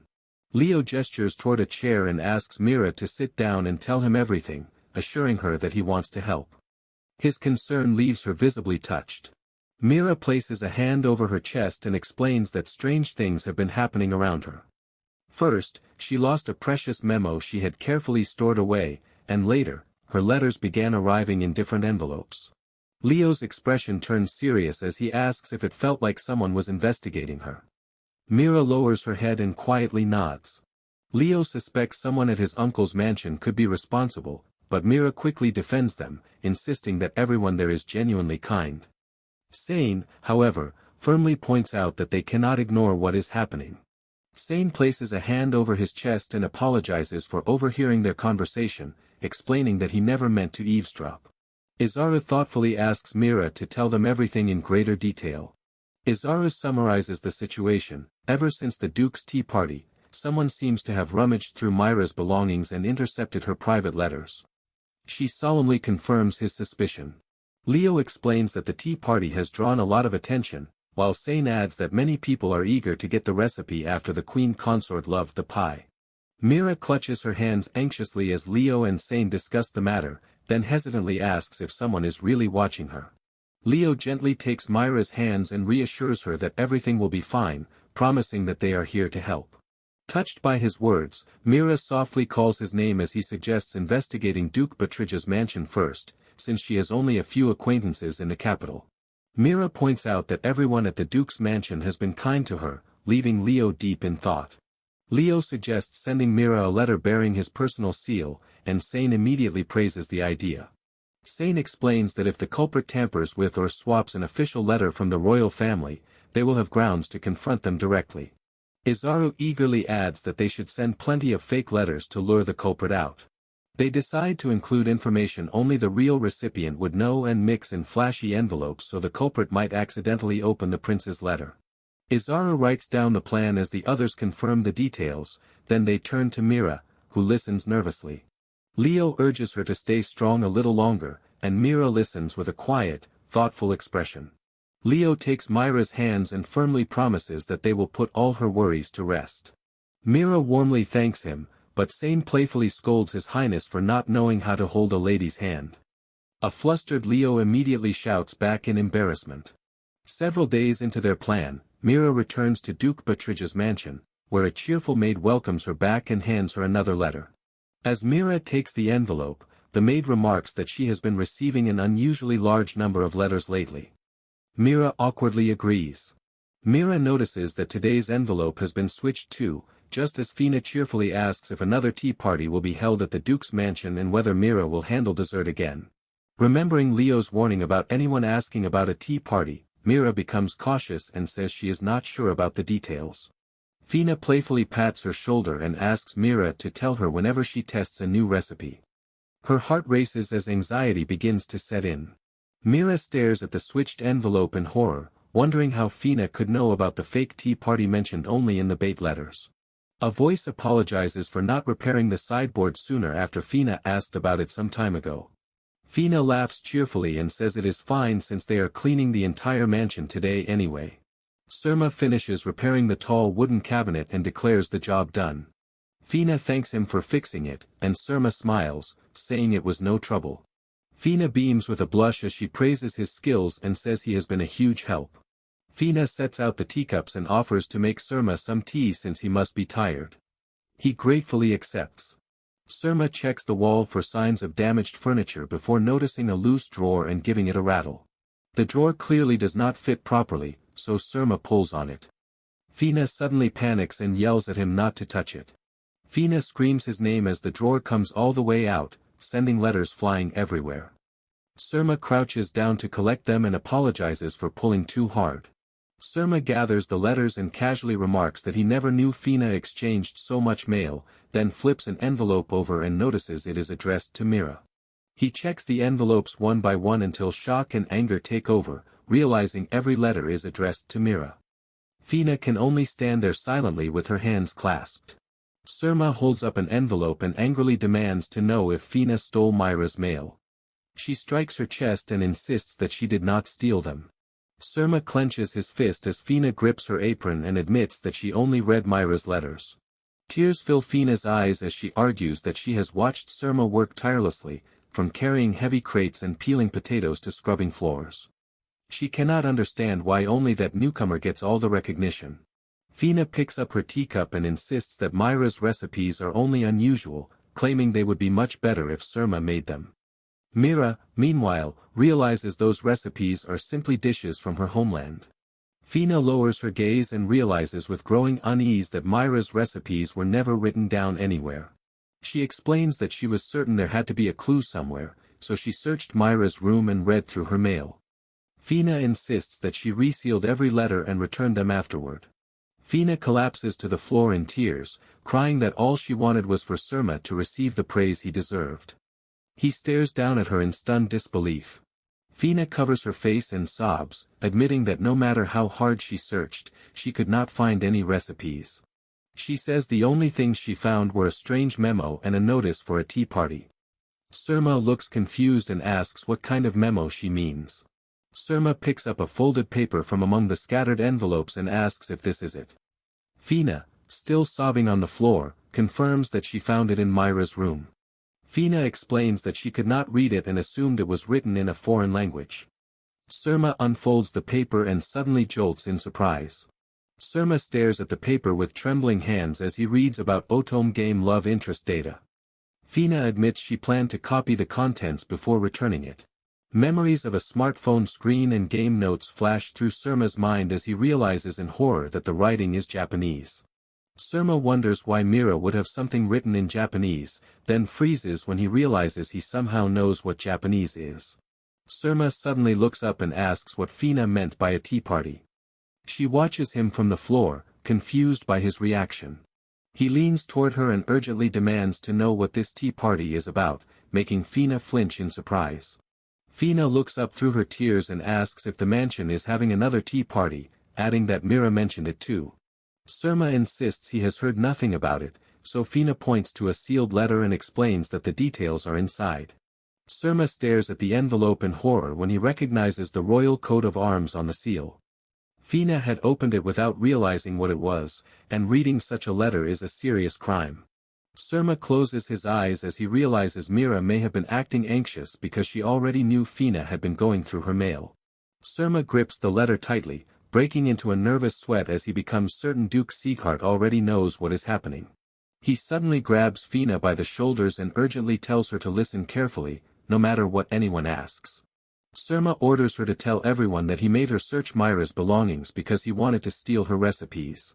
Footsteps echo down the corridor as Surma tells the trembling Fina to claim that he manipulated her as his lover and insists she leave everything else to him. Duke Isekai'd Butridge bursts through the door with Prince Leo and announces that he needs to speak with Fina. Surma shields her and silently apologizes to Mira. Surma steps forward to protect Fina and offers Duke Isekai'd an explanation. Meanwhile, Mira lets out a tired sigh at the Lowtown eatery. As Mira wipes down a table, she recalls how she immediately contacted Izaru after Fina mentioned the fake tea party. Izaru takes charge, patting Mira on the shoulder and telling her to stay in the kitchen while he sends someone to help on the day of the party. Mira quietly considers his plan. Spica bursts through the door, breathless as she calls Myra's name and apologizes for being late. Izaru had told her what happened, so she rushed over immediately. Spica pulls Mira into a tight embrace and apologizes for not noticing anything sooner, saying she can only imagine how frightening it was to be betrayed by someone close. She hugs Mira even tighter through her tears, repeatedly apologizing for not realizing what was happening. Spica keeps Mira close and reflects on how terrifying it must have been to have someone she trusted betray her like that. She urges Mira to rely on her more because they are best friends, reminding her of the happy times they shared back in their hometown. Mira tears up at her words. Mira hugs Spica back tightly, softly calling her name and thanking her from the bottom of her heart. Mira and Spica turn in surprise when a cheerful voice calls out to Mira from across the room. Merak arrives with a crate packed with spices and cooking utensils, happily announcing that he brought everything Mira requested. Spica panics the moment she sees him in person. Merak looks puzzled and asks if they have met before. A flustered Spica stammers that she has heard about him from Mira while her friend watches her panic. Merak drops the crate onto the floor and cheerfully introduces himself before asking Mira if there is anything to eat. Mira stares blankly for a moment before happily agreeing to make him a meal. Outside, a hooded group arrives by carriage. Leo enters with his hood pulled low and apologizes to a startled Mira, asking if she has a moment. A deeper voice then calls out to her from behind him. Duke Isekai'd steps forward beside Leo and apologizes for the delay, leaving Mira stunned by his unexpected arrival. Isekai'd places a hand over his chest and sincerely apologizes for allowing the incident to happen in his own home, where Mira should have been safe. Flustered, she quickly assures him that it is fine. Isekai'd announces that they have caught the culprits and orders the two bound individuals to step forward as their tied hands are dragged into view. Mira grips her apron in disbelief, wondering why there are two offenders and realizing Fina was not acting alone. Two hooded figures stand silently in the shadows. Mira stares in denial as one of the figures slowly lowers their hood. Surma and Fina reveal themselves with their arms bound, leaving Mira stunned to see Surma among the culprits. Mira raises her hands in shock and demands to know why Surma was brought in with Fina. Mira steps towards Isekai'd and insists there must be a mistake since she only knew about Fina's involvement. Isekai'd explains that although Fina committed the act, both confessions state that Surma ordered her to do it. Mira protests that Surma would never do such a thing, but he abruptly cuts her off. Heartbroken, Mira watches as Surma confirms the accusation and falsely claims he had envied her since the tea party, so he ordered Fina to spy on her. Isekai'd declares that stealing and reading royal mail is a grave crime and sentences them to banishment from the capital. Leo silently listens from behind him. Mira passionately protests, insisting the punishment is far too harsh. She only wanted them to stop reading her mail, leaving Fina trembling with shame. Fina trembles beneath her hood and tearfully apologizes to both Mira and Surma. Surma turns to Mira and gently explains that Isekai'd is actually showing them mercy by banishing them. He explains that crimes against the royal family usually receive a far harsher punishment, leaving Mira in tears. Surma smiles warmly and thanks Mira for everything as he and Fina are led away in restraints. Fina continues to apologize through her tears. Leo looks at Mira with concern, acknowledging how much of a shock the whole ordeal must have been. Mira lowers her gaze in grief, wondering if none of this would have happened if she had never started cooking. Tears fill her eyes as memories of her past life surface, making her wonder if everyone would still be happy if she had never remembered anything. Leo steps forward with a hand over his chest and firmly tells her that is not true. He insists that her cooking saved him and that meeting her changed his life. Spica tearfully agrees, explaining that Myra's food always gave her something to look forward to and helped her keep going. Someone then reaches out with a handkerchief. Leo gently wipes the tears from Myra's cheek and assures her that everyone loves both her and her cooking. Mira holds the handkerchief to her face, deeply moved as she sees Leo, Spica, and Merak smiling warmly beside her. Mira smiles gratefully as everyone chats around her. Merak suggests they finally get something to eat now that things have settled down, just as someone calls her name. Isekai'd returns and raises a hand with a gentle smile, saying he would like to speak with Mira. Isekai'd calmly explains that he wants to discuss Myra's future, leaving her quietly attentive. Isekai'd asks Mira to come inside so they can talk privately. As he heads upstairs, she anxiously wonders what the Duke could possibly want with her. Mira fears she might be sent back to her family because of the incident, but she is determined to continue studying cooking in the capital. The door clicks open, and Isekai'd invites her inside. After tea is served, they sit around the table. Isekai'd considers how to begin before asking Mira if she likes udon. Mira is surprised by the question but happily confirms that she loves udon. Isekai'd lowers his gaze to his tea, preparing to reveal the truth. He reveals that he originally created the udon recipe. At the time, Myra's father, Kafur, was his guard and loved cooking, so Isekai'd had him and Lita work together to develop the dish. Mira is completely stunned to learn that her father is the world's leading expert on udon noodles. Mira cannot believe Isekai'd was the second prince who originally created udon, admitting she had no idea. He chuckles and agrees that, officially, that's how it is. Our girl is overwhelmed by the revelation, but Isekai'd gently clarifies that this is only the official story. He explains that soy sauce, green tea, miso, udon, and countless other recipes were all created by a single person. Isekai'd closes his eyes with a fond smile and explains that the true inventor also created all the specialized utensils needed to make them. He reveals that the mastermind behind both the recipes and tools was his younger sister. Mira is stunned to learn that the creator was actually a princess. Isekai'd explains that she has since married and moved abroad. He recalls how his younger sister often described vivid dreams about a completely different world when she was little. She eagerly shared stories from those dreams. Although Isekai'd initially struggled to believe them, he listened with genuine curiosity. Her descriptions were remarkably realistic and filled with revolutionary ideas, including the original concept and recipe for udon. Isekai'd explains that his sister was still very young, and neither of them had strong political backing in the royal palace because they were not children of the queen. With their position in the palace already precarious, Kafir was suddenly hit with false accusations. Losing Kafir left them without their only advocate, so Isekai'd published his sister's recipes under his own name to keep her safe. Her remarkable ideas spread throughout the kingdom, with her dishes and ingredients becoming widely known. Isekai'd smiles gently and tells Mira that, in many ways, his younger sister was just like her.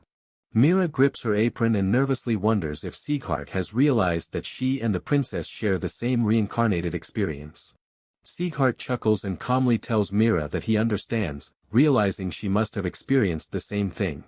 Mira's eyes widen as Isekai'd directly asks if she also sees mysterious dreams like his sister did. Mira quietly addresses Isekai'd, who responds with a gentle, reassuring smile.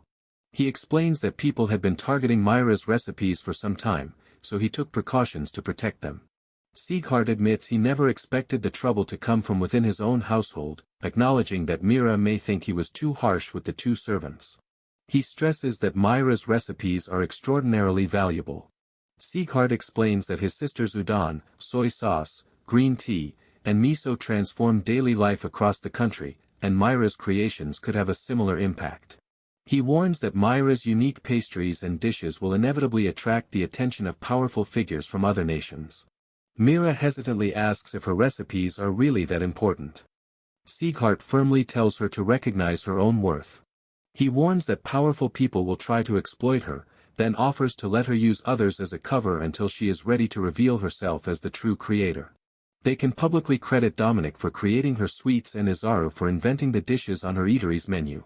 Mira is surprised to hear Izaru's name. Isekai'd reveals that Izaru is actually a royal spy working undercover as her bodyguard.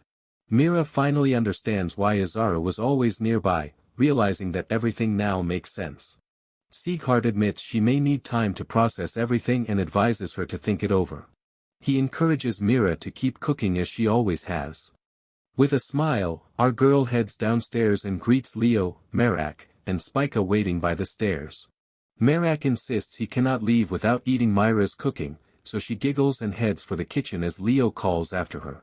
Leo asks how her talk with his uncle went. Mira smiles brightly and assures him that everything is clear to her now. Mira vows never to give up cooking. She never imagined her recipes could affect so many people, but creating delicious food for everyone remains her true passion. More than anything, she wants her cooking to bring people happiness and put smiles on their faces. Spica, Merak, and Leo happily dig into their freshly prepared noodle bowls around the table, filling Mira with joy. Several years pass, and life in the royal capital moves on. Mira opens a lively patisserie called Estel, where Dominic serves customers and sells the sweets she creates under his name. Lita's eatery also grows over the years, with a grown-up Mira welcoming customers and becoming the true face of the shop. 2 customers eagerly order the new omuris, then beam with delight when the beautifully sauced dishes arrive. Mira happily watches the customers enjoy their meals, amused by how busy the shop has become with regulars and new dishes released under Izaru's name. Lita calls Mira over and tells her to take a break because a visitor is waiting upstairs. Her usual guest is already upstairs, enjoying tea and fresh pastries. Mira knocks on the door and enters after hearing the invitation, apologizing for keeping her visitor waiting. Grown-up Spica turns around with a radiant smile and warmly apologizes for visiting while Mira is so busy. Mira assures her that it's no trouble, explaining that Lita knew she was coming and gave her some time off. Mira sets down some tea and a freshly baked sweet before asking Spica what's on her mind. Spica reminds Mira that the academy entrance ceremony is only a few days away. Mira raises a finger with a cheerful smile and agrees, realizing that the game's main story is finally about to begin. Spica is disappointed that Mira will not join her in the noble class despite living under a duke's care. Mira sheepishly explains that the commoner class lets her leave earlier to study cooking. Spica remarks that putting cooking first is exactly what she would expect from Mira. Mira chuckles awkwardly, ready to change the subject. Spica lowers her gaze and admits that she has done her best to understand their situation in this world. They have already met most of the game's love interests before the entrance ceremony, yet their personalities and circumstances are drastically different from their original versions. Spica corrects herself, noting that Merak and her stepbrother Arcturus still fit their expected personalities. Even so, everyone they have met remains an established character from the game. Spica looks at Mira with concern and nervously asks if she thinks the world will force the original events to happen anyway. Mira asks if Spica fears some outside force could interfere and alter their relationships. Spica looks down at the table and solemnly nods. Spica knows their reality is vastly different from the game she once played, but she still cannot shake the feeling that something is wrong. She warns that, sooner or later, they are bound to encounter Bellatrix, the villainess from the story. Spica closes her eyes with concern and describes Bellatrix as a fierce girl who might even drag Mira into trouble. Mira listens as Spica explains that this looming danger is exactly why she came to ask for a favor. Spica leans across the table and urgently asks Mira to watch for 4-story events with her during the upcoming entrance ceremony. Mira blinks in confusion. Spica cheerfully suggests that if nothing happens, that's great, but if a forced event does occur, they can deal with it together. Mira breaks into a nervous sweat and calls her by her past life name, Yirim. Mira cries out in disbelief, telling Spica that she really has some nerve. At a noble manner, an attendant tells his young lady that it is time to leave for the academy. The mysterious girl calmly agrees. The noble girl with long, wavy hair heads toward the door, knowing that the game's academy entrance ceremony is finally here. Spica raises her index finger with a bright smile and suggests meeting in front of the academy courtyard. The academy clock tower rises in the morning light as Mira remembers Spica saying the events begin before the entrance ceremony. Mira searches the quiet courtyard with her school bag and basket, but Spica is nowhere to be found. Mira touches her chest in worry, wondering if Spica overslept. She glances around uneasily, realizing she has no idea what is supposed to happen next. Mira considers heading straight to the entrance ceremony, but a loud voice suddenly demands to know what she is doing there. A stern young man with a board warns that anyone caught sneaking around the grounds will have security called on them. Mira peeks from behind a pillar and sighs in relief when she realizes the warning was not meant for her. She also can't help noticing how handsome he is. Shora bows her head and tearfully apologizes, explaining that she was only trying to find the auditorium. Shora looks up with teary eyes and nervously confirms that she is a first-year student. She bows her head and blushes, explaining that the academy is so huge that she got lost. The long-haired young man calmly offers to guide her, and Shora beams with joy as she thanks him. Mira peeks from behind the wall, surprised that the encounter feels like a classic game scene. She watches them walk away and wonders if a game event has just been triggered, questioning who the girl could be if the young man is a prince. As they walk, the young man asks Shora if she saw anyone else nearby.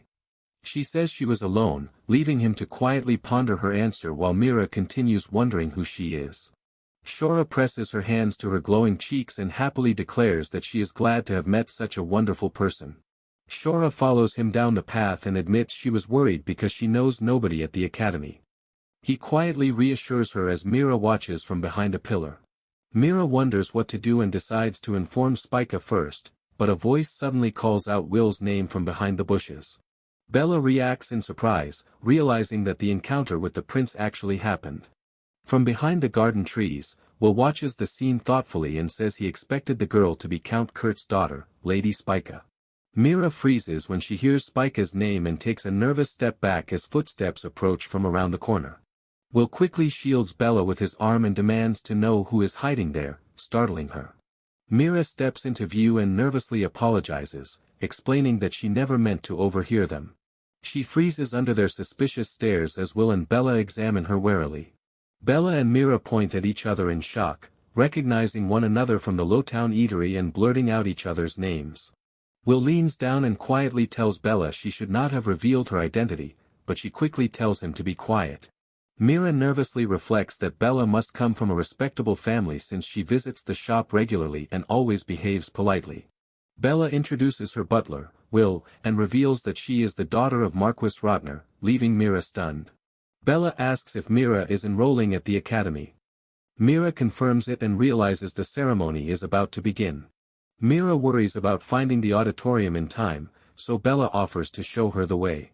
Bella gives a playful wink and peace sign, proudly revealing that she is a second-year student.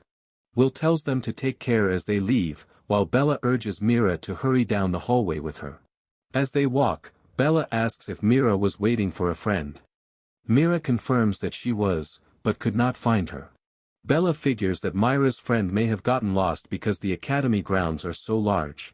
Bella points out the grand auditorium, where students fill the tiered seats.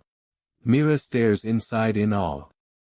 The seated students turn toward the newcomers and begin murmuring as Mira and Bella enter the hall. Mira lowers her head in embarrassment as Bella cheerfully says goodbye. She arrived just in time, but somehow became the center of attention. Mira unpacks her study materials as her classmates whisper nearby. She regrets arriving with a noble lady, which has left her isolated in the commoner class. Mira clutches her school bag beside the basket of madeleines she baked especially for Spica. She laments that she never got the chance to give Spica the madeleines when Arcturus appears at the classroom entrance and calls for Lady Mira Vesta, making her spring to her feet in shock.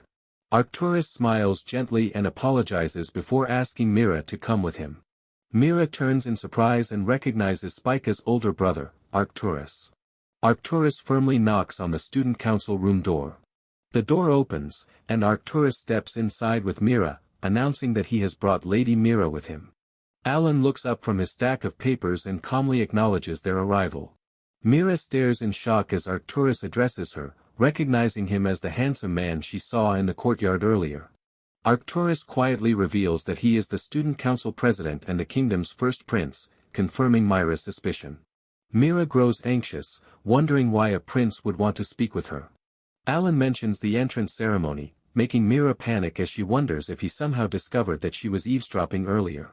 Alan points out that Mira was seen with Bellatrix and demands to know their relationship, leaving her confused. Mira repeats the name, Bellatrix, in confusion as Arcturus closes his eyes and Alan pauses thoughtfully.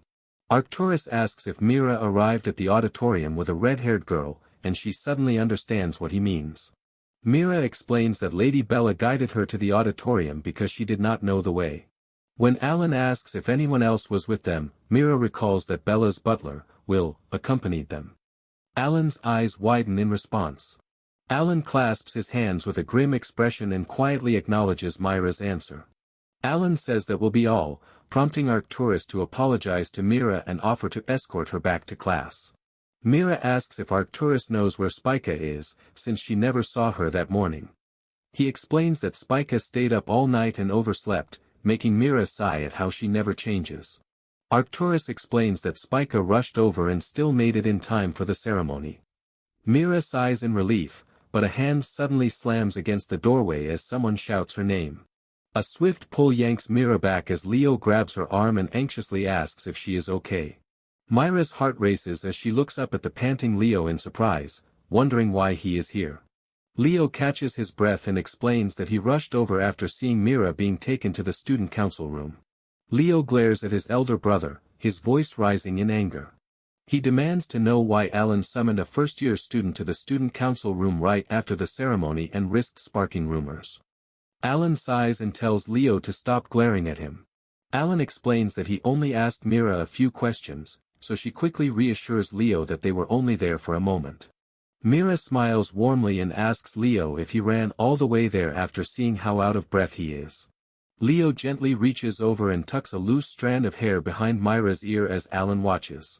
He rests a hand on her head and softly assures her that all that matters is knowing she is safe. Leo smiles and says he is simply happy they will be attending the same academy from now on, leaving Mira surprised. Mira marvels at how handsome Leo has become when a panting voice suddenly complains from the doorway that His Highness ran far too fast. Spica leans against the doorway to catch her breath and explains that Leo rushed out the moment he heard Mira was in trouble. Mira happily greets Spica, who frantically apologizes for earlier. Mira tells her she is just glad she is okay, while Leo sulks behind them. Mira reveals that she baked madeleines for Spica, who squeals with delight and suggests they all have a tea party together. Leo, Alan, and Arcturus stare in disbelief at how quickly the girl's mood turns cheerful. Arcturus calls Alan's name, catching his attention. Arcturus quietly invites Alan to join them, mentioning that Myra's sweets are excellent. Alan gives a subtle blush as the group gets ready for tea. Tea and golden madeleines fill the table as Mira reflects on how they ended up having an impromptu tea party with the first prince.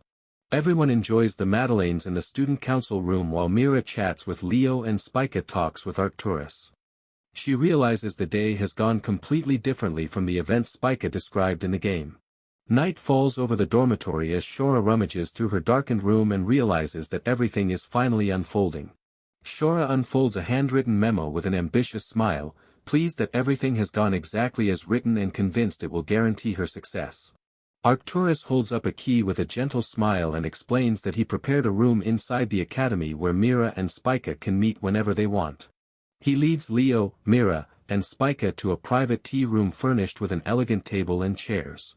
Spica admires the lovely space, while Mira excitedly looks around the fully equipped kitchen in the academy's royal quarters. Arcturus explains that the room is in use since Alan and Prince Regulus both live at the palace, so he arranged for them to use it. Spica immediately tackles her brother with a grateful hug. Spica happily declares her love for her brother, amazed that he prepared such a wonderful place for her and Mira. Arcturus simply chuckles at her excitement. Spica invites Leo to visit too, but tells him not to come too often, leaving him blushing and protesting. A whisk beats the ingredients in a mixing bowl as Spica asks Mira what she's making today. Mira reveals that she's making tiramisu, instantly filling Spica with excitement because it was hugely popular back in Japan. The ingredients are ready: fresh cream, sugar, coffee, milk, eggs, ladyfingers, and mascarpone cheese. Mira explains that the cream is whisked with sugar, while the eggs are beaten separately before being folded into the softened mascarpone. Spica diligently works on both mixtures. Once the cookies have soaked up the coffee, Mira spreads the smooth mascarpone mixture over them. Mira explains that the tiramisu just needs to chill and be dusted with cocoa powder before it's ready. Spica cheers excitedly at the thought of tasting it. Spica admits she overslept and couldn't ask sooner, then asks Mira to tell her what happened during the entrance ceremony while they wait for the dessert. Mira happily agrees to tell her everything that happened. Over tea, Spica listens as Mira confirms that she ended up triggering a game event after all. Spica looks confused, saying she doesn't remember any pink-haired girl from the game. Mira then mentions that she also ran into one of the eatery's customers. Mira reveals that the girl's name is Bella and that she's the daughter of a marquis. Spica is horrified to realize that Bella is the marquis's daughter. Spica urgently asks if Bella is the villainess Bellatrix. Mira then remembers Prince Aldebaran mentioning Bellatrix that morning and suddenly realizes the connection. Spica nervously asks if Bellatrix did anything to frighten Mira. Mira quickly assures her that Bella wasn't scary at all and was actually very kind, though she hesitates before adding one more detail. Mira recalls that the game's protagonist disliked Bellatrix because of her hot temper, yet the real Leo seems to have taken a liking to her. Spica realizes that reality is nothing like the game. Mira teases her about finally accepting the truth and growing up, but Spica slams the table and tells her to stop acting like her mother. Mira notes that Aldebaran and Leo are nothing alike, with Aldebaran being sharp and aloof while Leo is always smiling. Spica counters that Prince Regulus is usually just as quiet. Spica explains that Leo becomes completely prim and proper in class, giving off such an intimidating presence that nobody dares approach him. She recalls classmates whispering and staring at Leo while he sat silently at his desk. Mira can't believe it, considering how easygoing he usually is. Spica teases Mira for bragging and warns that people will get jealous because Leo joined the noble class for her. Mira quickly insists that the two of them aren't like that. Mira points out that Spica seems pretty close to Arcturus too, even hugging him earlier. Spica suddenly goes quiet and seriously asks if Mira really thinks so. Mira looks confused as Spica rises from her seat, clutching her chest and nervously gathering the courage to confess something. Spica turns bright red and admits to a stunned Mira that she's in love with her brother. She shyly clarifies that she loves Arcturus as a man, not just as her brother, leaving Mira thrilled by the unexpected confession. Mira squeals with excitement and offers to bake cakes for them, praising how sweet Arcturus is. Spica clenches her skirt and admits that she's actually very anxious. Spica worries that Arcturus might only be kind to her because she's the game's heroine. She fears that the game's rules are forcing him to treat her kindly and that its powers could suddenly take over. Spica admits that the fear of another heroine appearing and taking her place haunted her every day, leaving her unable to sleep and causing her to oversleep on the entrance ceremony's morning. Spica looks at Mira and apologizes for making her wait that morning. Mira cheerfully assures her that she doesn't mind at all. Spica thanks her before hesitating to continue. Spica pumps her fists and declares that Mira's words gave her the courage to fight for Arcturus and never let the game's power decide her fate. Mira can't help but admire her determination. Spica strikes a playful pose and asks Mira how she feels about Prince Regulus. Mira pauses with her teacup in hand, confused by the question. Spica sighs and clarifies that she means Leo. Spica leans across the table and warns that seeing Leo at school won't last forever. Once they graduate, meeting him won't be so easy because he's a prince. Mira quietly realizes she's right. Mira imagines a future where she can't even see Leo as a friend anymore, and a strange ache suddenly grips her heart. The unexpected pain leaves Mira frozen as she wonders why her chest suddenly hurts. She remembers Leo pulling her closer and looking into her eyes, just like the day he protected her. Mira touches her lips with a soft blush, wishing they could stay together like this forever. Startled by her own thoughts, Mira grips her teacup and panics over what she's even thinking. Spica mentions that her brother said he was coming too and wonders why they're late. Mira awkwardly agrees from across the table. Spica's face lights up when she spots Arcturus, who arrives with Leo. They explain that the student council meeting ran late. Arcturus gently pats Spica's head and asks if she behaved herself. She happily says yes, while Mira warmly welcomes Leo back. Leo covers his blushing face with one hand and stammers that he's glad to be back, leaving Mira slightly confused. Mira notices how tired Leo looks and offers him some tea. He quickly offers to help as she heads to the kitchen. Mira takes a cup from the cupboard and mentions that they made tiramisu. Leo says he's looking forward to it, then asks when their next day off is. Leo smiles gently and suggests that they visit a port town together.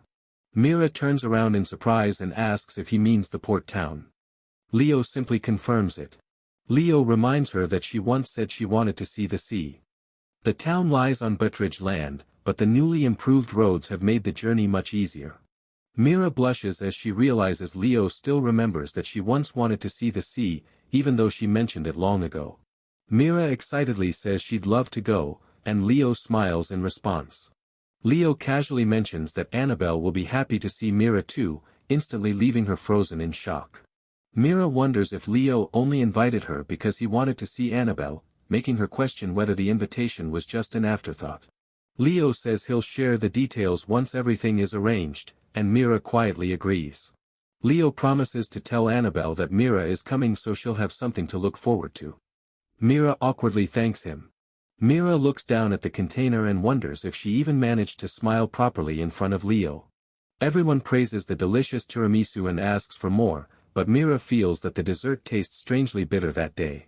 Sane stands beside Leo as he explains that he has to leave early for other matters and bids everyone farewell.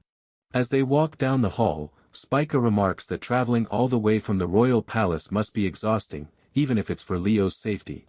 Mira and Arcturus agree. Arcturus smiles and says that staying in the school dorms makes things much easier for them. He doesn't notice the dark figure watching from the shadows behind him. Arcturus turns a corner and suddenly crashes into another student. Shora lets out a startled shriek from the impact. Shora falls to the floor, and Arcturus immediately offers her a hand while apologizing for not paying attention. Arcturus asks if she can stand. Shora nervously clutches her chest with teary eyes before quietly agreeing. Shora takes his hand, and Arcturus helps her back to her feet as she thanks him sincerely. Arcturus apologizes for rushing and asks if she's hurt.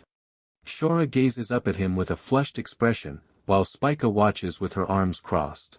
Spica angrily checks if her brother is okay, then hands Shora her dropped school bag and assures her that nothing fell out. Shora quietly thanks her. Shora gives a faint, cunning smile before lifting her skirt in a graceful curtsy and bidding Lord Arcturus farewell.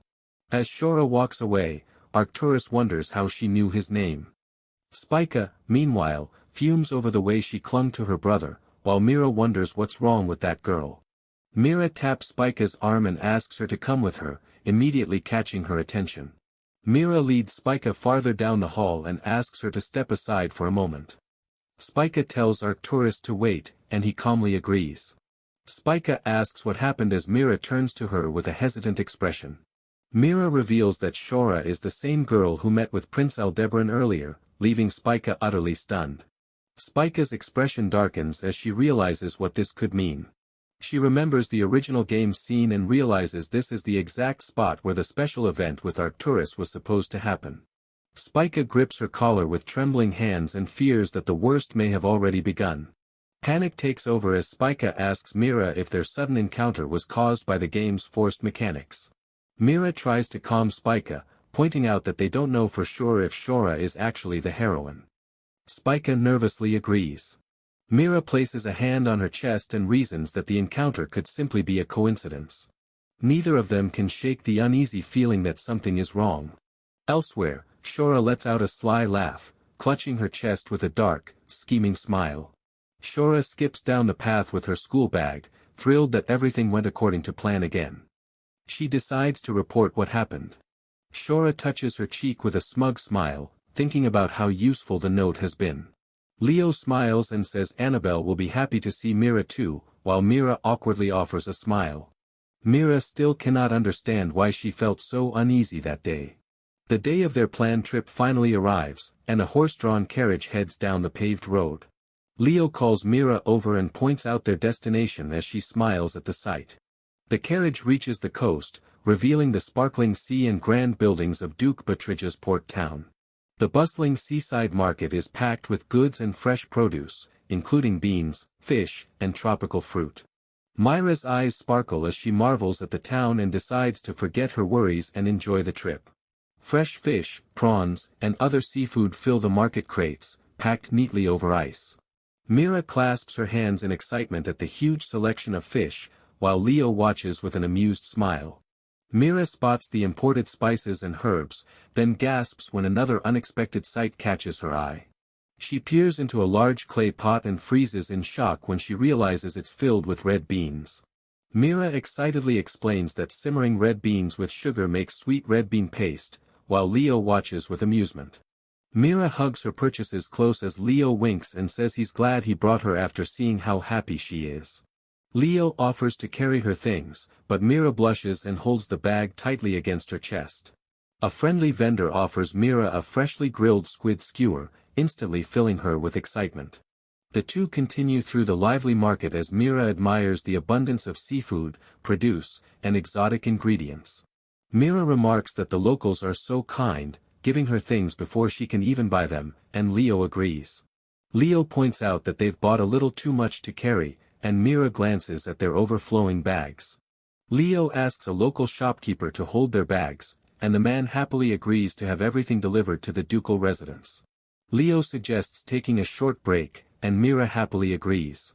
At an outdoor table, Mira asks if Leo visits the town often. He explains that he's come every year since childhood to inspect the area. Mira smiles over the menu and says the townsfolk seem genuinely fond of him, adding that it makes her happy to see. Leo looks surprised, then smiles warmly and thanks her, saying his hard work must have paid off if that's how she sees it. Leo offers to get them some drinks, and Mira agrees. A gentle breeze passes through Myra's hair as she enjoys the peaceful atmosphere, unaware that a shadowy figure nearby is watching her and calling out Prince Regulus's name.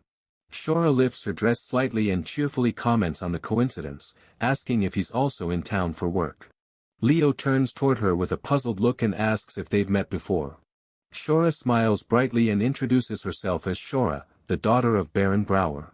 Shora takes Leo's arm and explains that she attends the class next to His Highness's, catching him slightly off guard.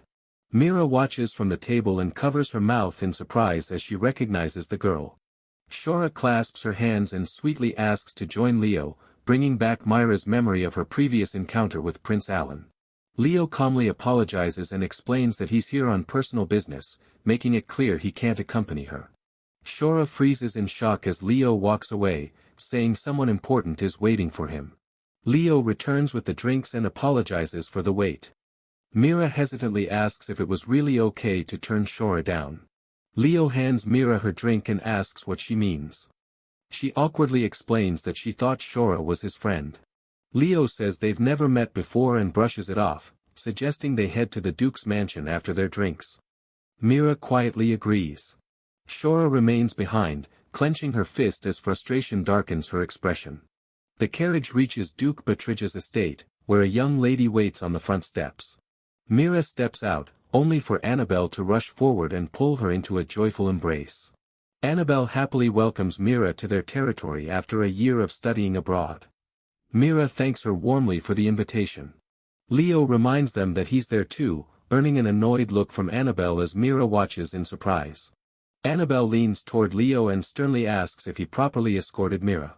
Annabelle playfully scolds Leo for being hopeless around Mira, leaving him flustered. Mira watches quietly, feeling like their special bond leaves no room for her. Annabelle suddenly points at Mira, making our girl tense up as she wonders what is going on. Annabelle winks and announces that they're throwing a party later, telling Mira to get ready despite the long journey. Mira immediately starts calculating how much time and how many ingredients she'll need to cook for the party, leaving Annabelle confused. Annabelle explains that Mira is attending as an honored guest and reveals there will be a dance, leaving her stunned. Annabelle helps Mira get ready, finishing her hair and makeup before asking how she feels about the new look. Mira shyly wonders if the elegant gown suits her, but Annabelle assures her it looks wonderful before asking Leo what he thinks. Leo and Sane stare at Mira in stunned admiration, their cheeks flushed. Mira nervously assumes something is wrong with the dress, but Leo quickly denies it.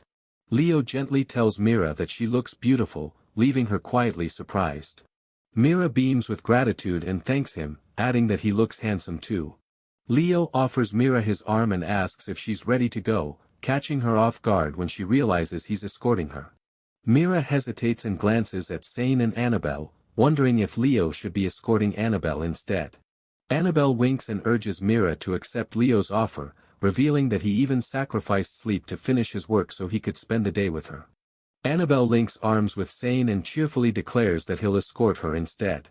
Leo frantically tells Annabelle to stop revealing everything, while Mira realizes that she and Sane will be attending together. Leo blushes and admits he only mentioned Annabelle because he feared Mira would refuse the trip otherwise. Leo looks at Mira sincerely and asks if he can escort her for the day. Mira's worries melt away as she happily accepts and places her hand in Leo's. The ballroom doors open to reveal an extravagant celebration, leaving Mira stunned by how much bigger it is than the small party Annabelle described. Mira nervously takes in the enormous gathering, realizing just how badly she underestimated a Duke's party. Leo notices and asks if she's nervous. Leo reassures her that everyone here is like family, explaining that the informal gathering celebrates both the knights and her return home.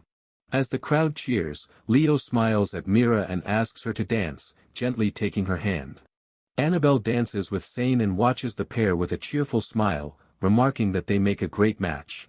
As they dance beneath the grand chandelier, Mira notices Leo's gentle smile and wonders why he only shows it to her. She remembers Spica saying he never smiles at school. Mira accidentally steps on Leo's foot and quickly apologizes, but he simply laughs. She wonders if it's okay to let herself enjoy the moment. Mira nervously admits that she does take dance lessons, and Leo encourages her to practice with him from now on. Mira asks if he really means it as their gloved fingers meet, reminding herself that he's a prince while she's only a chef. Mira gazes into Leo's warm eyes and realizes she wants to stay by his side. Her heart quietly tells her the truth, she may be falling in love with Leo. Back in her room, Shora slams her hand onto the memo in frustration and angrily wonders why everything stopped going according to plan. Shora reflects that her first encounters with Prince Aldebaran and Lord Arcturus went exactly as the memo predicted, but things have since started going off track. Merak acknowledges Shora's request to tour the trading house, explaining that he'd normally be happy to show her around. But she notices yet another event deviating from the memo. Merak apologetically explains that they're too busy handling orders from Patisri Estel, leaving Shora silently disappointed. Shora recalls seeing Leo hand a drink to Mira, giving her his full attention. She studies her memo and wonders how the usually cold and distant prince could smile so warmly at Mira. Visions of roulette wheels, gambling chips, and her ruined family estate flash through Shora's mind, strengthening her resolve to prevent everything from falling apart. Shora studies the folded memo and reassures herself that some events are still unfolding as predicted. She grits her teeth and decides it's time to take matters into her own hands. Mira looks back on her brief stay in the Duke's territory as if it were a dream. After remembering her dance with Leo, she finally admits to herself that she has fallen in love with him. Mira heads through the academy hallway, thinking about visiting Spica. A nearby group of students catches her attention as they whisper about something troubling. Mira approaches them and asks what happened, immediately drawing their attention. One student reveals that a noble-class girl is being brutally bullied. Another adds that the victim is Count Kurt's daughter, leaving Mira horrified when she realizes they are talking about Spica. The students identify Lady Bellatrix as the bully's ringleader, claiming she targeted Spica for supposedly flirting with her fiancé, Prince Aldebaran. Mira is deeply shaken by the news, unable to understand why Bella would target Spica in the first place. The students explain that Bellatrix has her followers torment anyone she dislikes. They warn that a commoner would likely be expelled if targeted, so everyone agrees it is safer to avoid the nobility. The school bell rings as one student warns Mira to be careful. She nervously agrees. Our girl knows there is no way Spica would flirt with the prince. After all, she remembers Spica blushing as she confessed that she was in love with her own brother. Mira remembers Prince Alan asking her about Bellatrix that morning, making it hard to believe that His Highness could actually dislike her. She has always known Bella as kind and friendly, so the idea of her suddenly bullying Spica makes no sense. Mira grows increasingly worried as the rumors feel eerily similar to the events of the original Otome game. She wonders if the story's forced events are already beginning to unfold. Mira says goodbye to her classmates and decides to rush to the royal quarters to ask Spica about the rumors herself. As Mira passes through the grounds, Katie peers at her from behind a fan and questions what a commoner is doing in this area. Her companion agrees, wondering why someone from outside the noble class is wandering around the grounds. Katie smirks behind her fan and asks if Mira came to flirt with the nobility. Her companions mock her as a shameless commoner, leaving Mira baffled by their behavior. Mira angrily starts to protest, but an urgent voice suddenly calls her name from behind. Spica steps forward and demands to know what is going on, questioning why they are ganging up on another student. Katie gives Spica a sly smile and claims they were merely warning the commoner. Spica grabs her uniform and angrily declares that Mira is her precious friend, not just some commoner. She insists that everything Katie said is a lie. Katie hides behind her fan with a venomous smile and reminds Spica that she also grew up in poverty. She sneers that associating with crude commoners must suit Spica perfectly. Mira snaps back, demanding to know who Katie thinks she is to speak to Spica like that. Spica fires back that she does not care what insults Katie throws at her. Spica steps in front of Mira and fiercely declares that she will not let Katie insult her precious friend again. Katie grips her fan in shock, clearly caught off guard by Spica's fierce response as her companion watches. A sudden pain shoots through Mira's head as fragmented memories surface of someone shouting at others not to bully their friend. Mira clutches her aching head, overwhelmed by a strange sense of déjà vu. Somehow, she feels like she has seen this exact scene before. The pain intensifies as forgotten memories from her past life resurface, protecting a friend from bullies and spending time with her family. Mira struggles to stay on her feet, wondering how she could have forgotten something so important. The pain becomes unbearable, and she collapses as Spica cries out her name. Spica rushes to her side and asks if she is okay, but Mira's consciousness begins to fade as her voice grows distant. Bella suddenly arrives with a stack of papers and demands to know what the three noble girls are doing, catching Spica by surprise. Mira's vision fades to black as she loses consciousness completely. Mira slowly stirs, confused about where she is, until a gentle voice asks if she has awakened. Mira sits up and realizes she is in the school infirmary, with Spica sitting beside her. Spica explains that Bella happened to pass by when Mira collapsed and stepped in to help. Spica adds that Bellatrix even arranged for someone to carry Mira all the way to the infirmary. Spica looks concerned and asks if Mira is feeling alright, since she had been groaning in her sleep. Mira grips the bedsheets tightly before quietly asking Spica to hear her out. Mira looks at Spica seriously and reveals that she has remembered everything she had forgotten about her past life. She explains that, in her past life, she had a close childhood friend who always came to her rescue whenever she needed help. But when her friend was struggling the most, Mira failed to notice what she was going through. Her friend eventually worked herself to exhaustion and died in a tragic accident. Tears well up in Mira's eyes as she admits that she could never forgive herself, realizing that she must have buried those painful memories. Mira grips the sheets with trembling hands and laments that even in this life, Spica is still the one protecting her. Tears stream down Mira's face as she laments that she has not changed since her past life. Spica firmly rejects her self-blame, declaring that Mira was the one who saved her. She insists that she is only here today because of Mira's help back in their hometown. Spica smiles gently and tells Mira to stop blaming herself. What matters is that they are living in the present as Mira Vesta. Mira is deeply moved by her friend's words and gives Spica a soft smile. Mira thanks Spica, who folds her arms and tells her it is fine as long as she understands. Mira then realizes why those memories suddenly returned. Remembering her past life, Mira resolves never to experience that crushing helplessness again. This time, she decides, she will take action, even if it means changing this world. Mira closes her eyes and vows to protect the people she cares about. Mira tells Spica that she has something important to discuss with her. Meanwhile, a cheerful greeting rings out from the entrance of the town eatery. Mira cheerfully invites Bella upstairs, while Bella fondly remarks that Mira is taking her thank yous so seriously. Bella happily heads upstairs, excited to try the eatery's limited-time menu as Mira leads the way with a tray. Mira sets down a plate of freshly made, golden fish-shaped pastries and presents the new dish.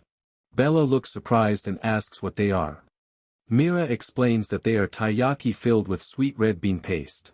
Bella asks if she can try one, and Mira encourages her to dig in with some green tea. Bella takes a bite and instantly lights up, praising the warm pastry and declaring the red bean filling absolutely delicious. Bella eagerly devours another bite and complains that something this good should never be limited time. After finishing her bite, Bella adjusts her glasses and gets ready to speak. Bella looks straight at Mira and asks if there is something she wants to say, leaving Mira hesitating with the tray in her hands. Mira says there is someone she wants Bella to meet. Just then, the door opens, and an apologetic voice asks Lady Bellatrix for forgiveness. Spica enters with a polite bow and introduces herself as Count Kurt's daughter. She thanks Bellatrix for saving both her and Mira the other day. Mira knows this is a gamble. The Bella she knows would never bully anyone, yet Spica was clearly being targeted. Something about the situation still feels wrong, so Mira hopes bringing them together will finally reveal the truth. Bella lowers her glasses with a calm smile and admits that she has wanted to meet Spica too. After learning that the two girls were close friends, Bella says there is something important she wants to ask them. Bella looks at them and asks if they know about Japan. Mira and Spica freeze in utter disbelief at the unexpected question. Spica gasps and asks if Bella is a fellow reincarnator. Bella excitedly clasps her hands and declares that she knew it all along while eating Mira's cooking. Bella beams with joy, holding her flushed cheeks as she celebrates finally finding others who share her secret. Spica asks if Bella knows about the game too. Bella happily confirms that she knows Ring of Stars and even cleared the entire game. Bella explains that she became suspicious when Spica failed to appear at the entrance ceremony's encounter event and never joined the student council as she was supposed to. Mira looks surprised and asks Spica if she was originally meant to join the student council. Spica explains that although a teacher recommended her, she turned it down because she wanted to stay by Mira's side. Mira smiles warmly, touched by Spica's answer. Bella gives a graceful curtsy and reveals that she had already suspected they were reincarnators. She then formally introduces herself as Bellatrix Rotner. Bella recalls hitting her head beside a shattered vase as a young girl, which caused her past life memories to return. Ever since then, Bella deliberately avoided His Highness, fearing that getting close to him would lead to the terrible condemnation she remembered from the game. Spica formally introduces herself as the story's heroine with a gentle smile. She bashfully admits that she once aimed for a reverse harem ending but has since reformed, calling that phase her embarrassing dark past. Bella listens with obvious amusement. Spica explains that Mira was just a mob character from her hometown, prompting Mira to nod in agreement as Bella realizes why she never recognized her. Spica fondly recalls their childhood and explains that she and Mira both chose to live completely different lives from their roles in the game. For some reason, a pink-haired girl appeared in Spica's place and met with the prince. Spica was then harassed by other students, with rumors blaming Bellatrix for the bullying. Bella realizes that the game's events are still unfolding despite their attempts to change them. Mira and Spica quietly agree, sharing the same uneasy feeling as Bella considers the situation. Bella worries that if things continue as they did in the game, His Highness will condemn her at the upcoming New Year's school foundation party. She looks at the letters bearing the royal seal and realizes she must meet with His Highness. Avoiding him to escape her fate may have only made things worse. Mira looks at Bella with genuine concern and quietly calls her name. Mira suggests that Bella try talking to Prince Aldebaran at least once. Bella hesitates, wondering if reaching out after all this time is really a good idea. Mira explains that when she met Aldebaran, he seemed genuinely interested in Bella rather than planning to condemn her. Bella looks at her with newfound appreciation. Bella agrees to give it a try. The scene then shifts to the student council room. Alan leans back with a tired sigh as Leo looks up from his paperwork and remarks that his brother has seemed exhausted lately. Alan explains that he keeps running into a pink-haired girl, with other noble ladies following her around so they can meet him too. Meanwhile, he cannot even get a chance to speak with his own fiancée. Leo pauses his work and asks what has gotten into Alan, who looks at him in confusion. Leo points out that Alan never used to speak to Lady Bellatrix whenever she attended their tea parties. Leo adds that Bellatrix herself requested to annul the engagement due to poor health, while Marquis Rotner has already pledged his unwavering loyalty to the royal family. Remembering Bellatrix's radiant smile as a child when she thanked him for the mirror he gave her, Leo suggests that if Alan does not love her, he should set her free. Alan clenches his hands and looks away, admitting that things between him and Bellatrix were never this strained when they were children. Leo teases him, asking if he wants Bellatrix back or if he is simply afraid her butler will steal her away. Alan immediately denies it. Alan sighs and crosses his arms before turning the question on Leo, asking about his own situation. Leo looks surprised as Alan points out that he has been worried about the difference in their social status. Leo turns to his brother with a determined smile and declares that he has made up his mind. He reveals that he plans to confess his feelings to Mira at the upcoming Starry Night Festival. Alan stares at his younger brother in shock and quietly remarks that Leo has really changed. Arcturus enters with a silver tray and smiles, telling them both they should learn from Prince Leo. Alan sighs and tells Arcturus to stop listening in on other people's conversations.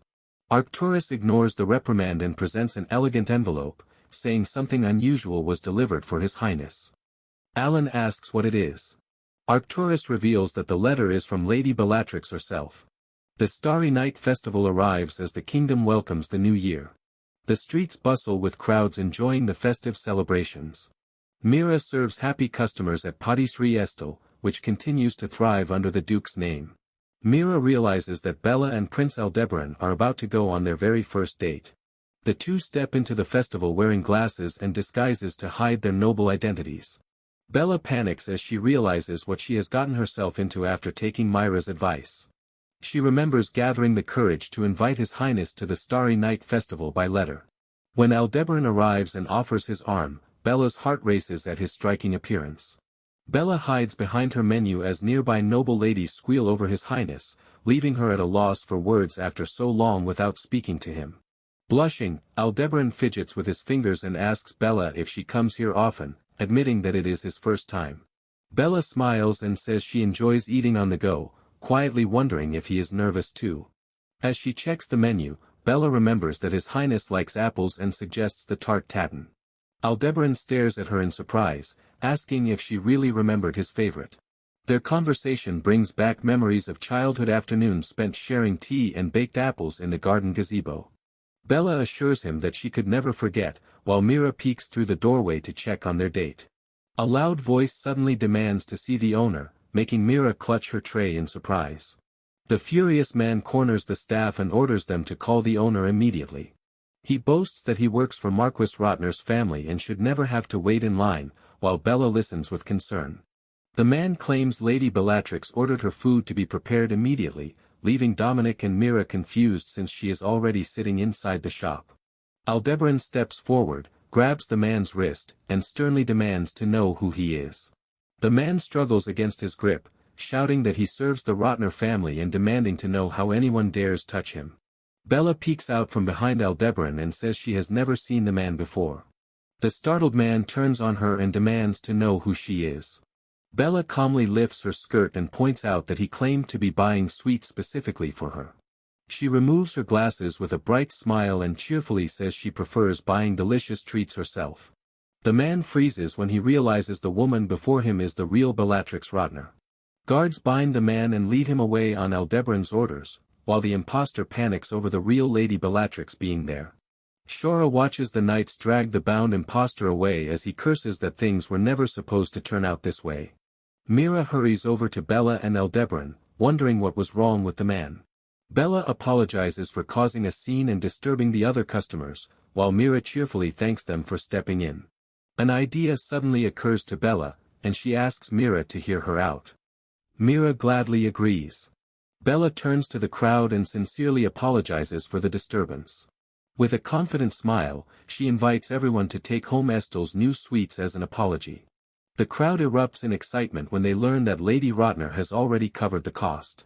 Two noble ladies in line whisper in surprise after recognizing Bella, noting that they have often seen her around the area. Nearby guests whisper about Bella's handsome companion as Mira happily watches the two return to their seats. Aldebaran takes a bite of the dessert and remarks that it is delicious as Bella smiles across the table. Bella agrees, saying that this bakery is her favorite place to visit. She thanks Aldebaran for stepping in when the troublemaker caused a scene. Curious, Bella asks how he knew the man could not be one of her family's servants. Aldebaran explains that she would never tolerate such boorish behavior from her own servants. His words leave Bella speechless, and a soft blush spreads across her cheeks. Aldebaran clasps his hands and sincerely apologizes for failing to properly meet with her as her fiancée until now. He looks into her eyes and asks for a chance to start over together if she can forgive him. Bella's eyes glisten as she is deeply moved by his heartfelt words. Bella realizes that Aldebaran is nothing like she originally imagined, just as Mira had told her. With a radiant smile, Bella thanks His Highness and happily agrees to start anew with him. Mira watches the couple chat happily from the doorway, relieved that everything worked out for Bella. She resolves to keep working hard before a coworker calls her over. As evening falls, Leo arrives in his winter cloak to pick Mira up after her shift. He offers his hand with a gentle smile and asks if she is ready to leave. The two stroll through the bustling night market, admiring the festive stalls and sipping warm drinks beneath the festival lights. Mira gazes at the glittering, snow-covered town and marvels at the beautiful view. She tells Leo that this is her first time enjoying the Starry Night Festival, and he explains that Lida's eatery and the patisserie are always too busy during this season. Mira thanks Leo for inviting her, feeling grateful that he is always looking out for her. Leo gently takes her hands and tells her that he should be the one thanking her.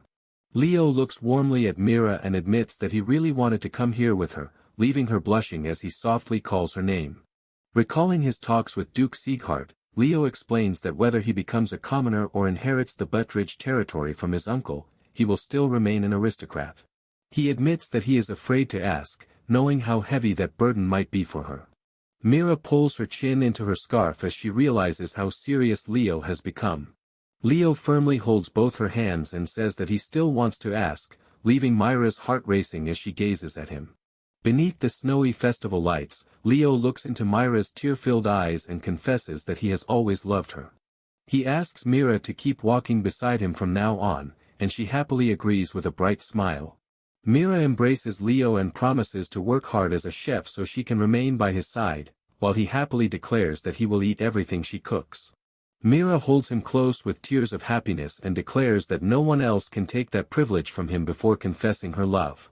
Shora looks toward the building, remembering that according to the note, Bellatrix is supposed to be condemned once the new year begins. She reassures herself that everything will be fine after all her hard work, then turns toward the darkness and softly calls for her father. The new year arrives, marking the Academy's grand foundation celebration. The king, the duke, and other high-ranking dignitaries attend alongside the Academy's students. Mira swallows nervously, knowing today is the fateful day of Bella and Spike's condemnation event. By the banquet tables, Merak and Mira happily discuss trading ships, exotic cocoa and almonds, and the rich chocolate desserts on display. Merak approaches with 2 glasses and offers Mira a drink, while our girl scans the hall in quiet anticipation. Mira accepts the glass and thanks him, prompting Merak to compliment her appearance. He praises how beautifully she is dressed and wonders why Prince Regulus isn't escorting her. Mira explains that Leo is working with the Duke, while Merak remarks on Leo's usual dedication to his duties. Izaru joins them with a knowing smile, joking that it's practically sinful for Leo to leave such a beautiful lady unattended. Merak can only stare at him in silence. Mira compliments Izaru on how sharp he looks in his suit, making him proudly pose as Merak sips his drink and changes the subject. Merak asks his older brother why he is even at the party when the event has nothing to do with him. Izaru explains that his presence is obvious since he is responsible for the food being served at the celebration. He quietly reveals that all of Myra's original recipes are being served under his name, leaving her with an awkward, apologetic laugh. Merak teases Izaru for finally doing some actual work, but their conversation is cut short when a sudden stir sweeps through the hall. The guests erupt in shock as Prince Aldebaran and Bella make a stunning entrance together, walking side by side. Noble ladies whisper behind their fans, wondering why the two are together when they have barely been seen together since the entrance ceremony and His Highness supposedly disliked Bella. The gossip continues as they question whether Bella was really the one bullying the Count's daughter or if the prince simply hasn't heard the rumors. Leo approaches Alan and politely interrupts, informing him that their father is waiting for him across the room. Alan turns to Bella and apologizes before stepping away for a moment. Bella graciously understands and agrees. Bella remains by the banquet table, politely waving as Alan leaves, unaware of a dark figure watching her from nearby. The banquet spread catches Bella's attention, and her eyes light up as she admires the delicious dishes and desserts. She giggles to herself, already looking forward to trying everything later with His Highness. A noble lady emerges from the crowd and mockingly remarks on the rare sight before her, hiding her sneer behind a decorative fan. Flanked by snickering followers, Katie Eckhart mocks Bella for attending with Prince Aldebaran despite claiming to be too frail for bridal training. Bella turns to face her calmly. Mira watches from across the room and recognizes Katie as the girl who tormented her and Spica in the hallway. Katie chuckles behind her fan, pointing out that Bella never attends His Highness's tea parties because of her poor health before questioning whether she is truly well enough for this gathering. Bella calmly explains that His Highness invited her, so she chose to attend. She adds that she will leave if she starts feeling unwell. Katie and her followers whisper behind their fans, mocking Bella for supposedly prioritizing herself over His Highness and leaving her fiancé alone. Katie presses further, openly questioning whether someone like Bella could ever make a good queen, just as a voice calls out her name from behind. Prince Alan returns with Prince Regulus and apologizes for the wait, explaining that the area around His Majesty was crowded. Katie looks up in stunned surprise. Leo reassures Bella that it's nothing to worry about, explaining that their father is fond of her and simply wanted to speak with her later. Katie snaps her fan shut and glares furiously as the royal brothers stand beside Bella. She lowers her voice and remarks that Bella seems unusually calm today. Katie suddenly raises her voice, claiming Bella's calm demeanor is nothing like her outrageous behavior in town the other day. Alan and Bella turn toward her in confusion. With a smug smile, Katie accuses Bella of faking her weakness to gain His Highness's attention before loudly claiming that Bella threatened staff at a downtown shop during the Starry Night Festival, behavior she calls unfit for a noble. Mira gasps as shocked murmurs spread through the crowd. The guests begin believing Katie's accusations, but our girl knows the whole thing is a misunderstanding. Elegant footsteps echo through the hall as someone calls out to Bella. Spica arrives with Arcturus and cheerfully thanks Bella again for the delicious sweets she received the other day. Katie flinches behind her fan as Bella turns and warmly greets Spica. Bella asks if she enjoyed the sweets, and Spica excitedly says they were perfectly sweet and that her brother loved them too. Katie clicks her tongue as the guests begin whispering, recognizing the Count's daughter and wondering why she and Bella seem so close despite the rumors that Bella bullied her. Spica casually mentions hearing that Bella and Prince Aldebaran went downtown together and asks how their outing went. She openly calls it a date at Patisserie Estel, leaving Katie frozen in terror while Shora gasps in shock from the sidelines. The crowd erupts in disbelief, wondering if the royal couple is actually close, while Shora watches from the shadows with growing resentment. Katie finally loses control and screams that Bella is a greedy, selfish woman who abuses her family's authority to get whatever she wants. Silence falls over the ballroom as Katie pales under Bella's calm, unwavering gaze. A noble lady speaks up, explaining that the person who caused the scene at Estel was actually an impostor pretending to be part of the Rotner family. She adds that her family's servants witnessed Bella and her companion personally apprehending the culprit. Another young lady confirms she was there too and saw Bella prepare sweets for all the patrons to take home after the incident. She turns to Katie and firmly defends Bella, saying that calling her selfish is completely wrong because she treated everyone with genuine kindness. Murmurs spread through the ballroom as the guests realize Bella is nothing like the rumors and clearly gets along with Spica. They begin questioning the claims that she bullied her. Leo calmly asks who started the rumor that Bella was responsible for the bullying in the first place. Katie grits her teeth behind her fan as suspicion falls squarely on her. Prince Alan looks coldly at Lady Eckhart and tells her that she seems to have seriously misunderstood Bella. Katie trembles under Prince Alan's sharp glare as Mira watches, realizing how firmly His Highness is defending Bella. A quiet voice from the side remarks that Katie seems to have taken the bait.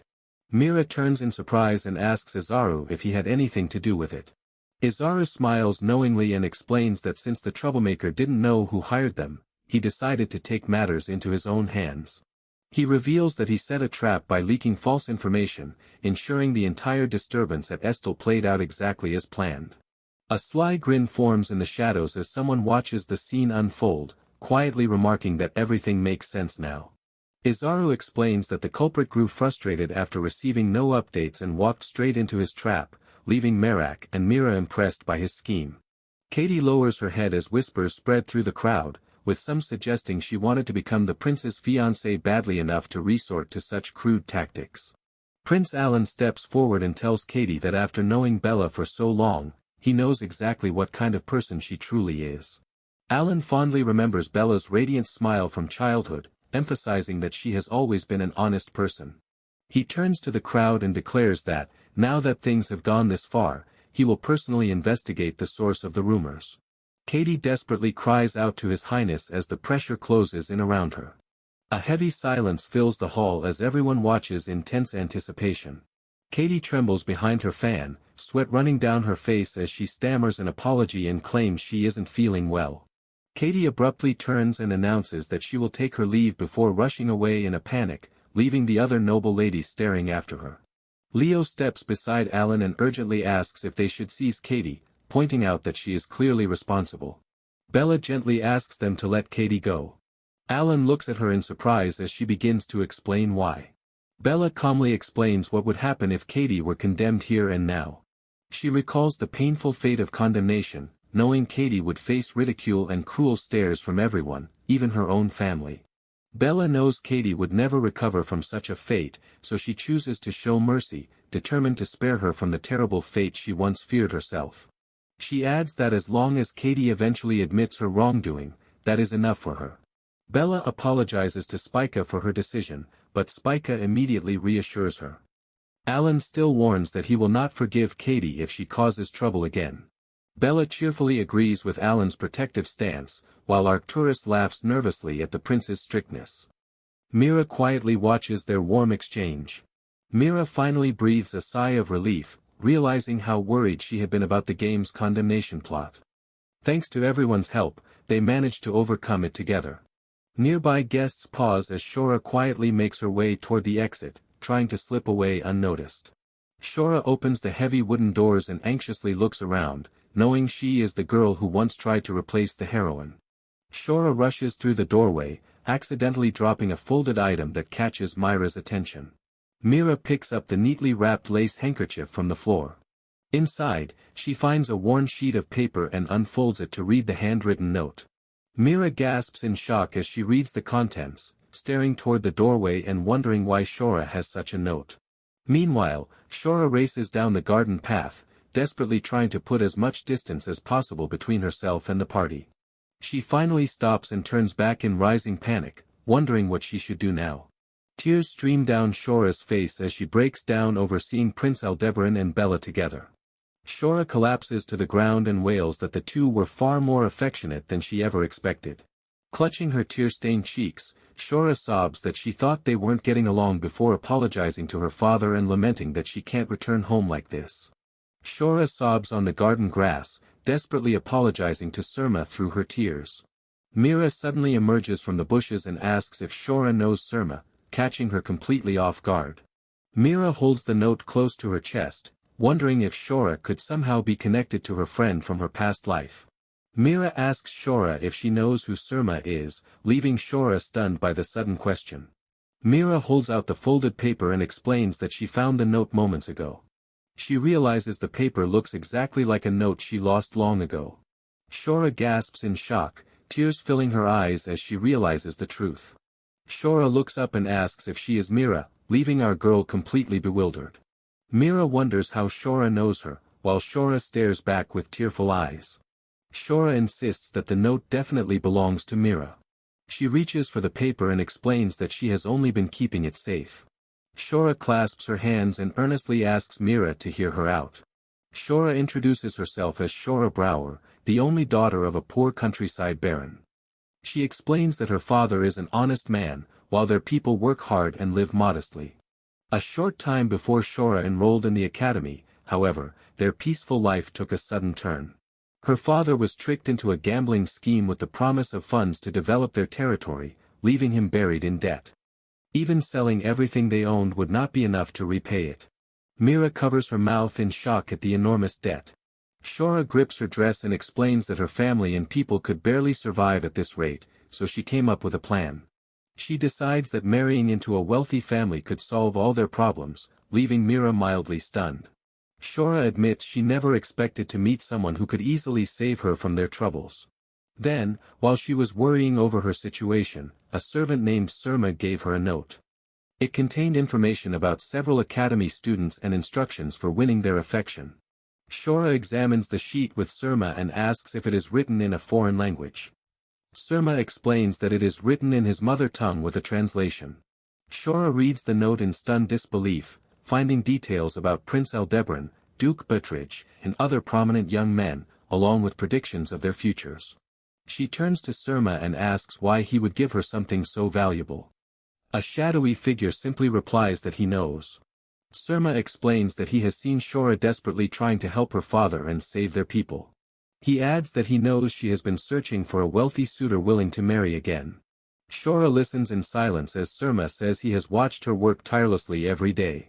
Surma admits he was not sure whether giving her the note was the right thing to do. He recalls a harsh winter day when Shora rushed outside into the snow and found him caring for a shivering woman who was coughing in the cold. Shora firmly declares that she will never let anyone die on their land and offers shelter to anyone with nowhere else to go. Surma smiles and says they owe her a debt they can never repay, then gently asks her to keep the note as a good luck charm. Shora clenches her fists and vows to find herself a wonderful, wealthy man at the academy. Confused by the note, Shora asks Surma where he got it. He recalls that it belonged to someone at the previous mansion where he worked, but they forgot to return it when they were banished after being overcome by nostalgia. Surma explains that they can no longer return it because they are forbidden from entering the royal capital. Shora rests her cheek on her hand, deep in thought. Surma asks if she would like him to return the note for her. Shora stretches and casually tells him not to worry about it. She points out that Surma has wanted to return it all this time, so she will do it herself since she is heading to the royal capital anyway. Shora asks for the girl's name and promises to find her, no matter how long it takes. Surma grits his teeth before quietly revealing that her name is Mira. With tears in his eyes, Surma urgently says that Mira Vesta should be at Duke Butridge's mansion. Shora knows getting into the Duke's mansion will not be easy, but she promises to try. Surma encourages her, and she cheerfully tells him to leave it to her. When the entrance ceremony arrives, Shora decides to test the note's predictions. She checks her map in the garden, ready to see if everything will come true. She recalls another girl watching as she approached the tall young man, only to realize that everything unfolded exactly as the note predicted. Someone of Shora's status would normally never get the chance to meet Prince Aldebaran, yet he treats her kindly. She grows excited, believing her dream of marrying a wealthy man might actually come true. But things soon go off track. Leo turns her away to meet someone important, while Merak declines her request for a tour because they are busy with orders from Patisserie Estel.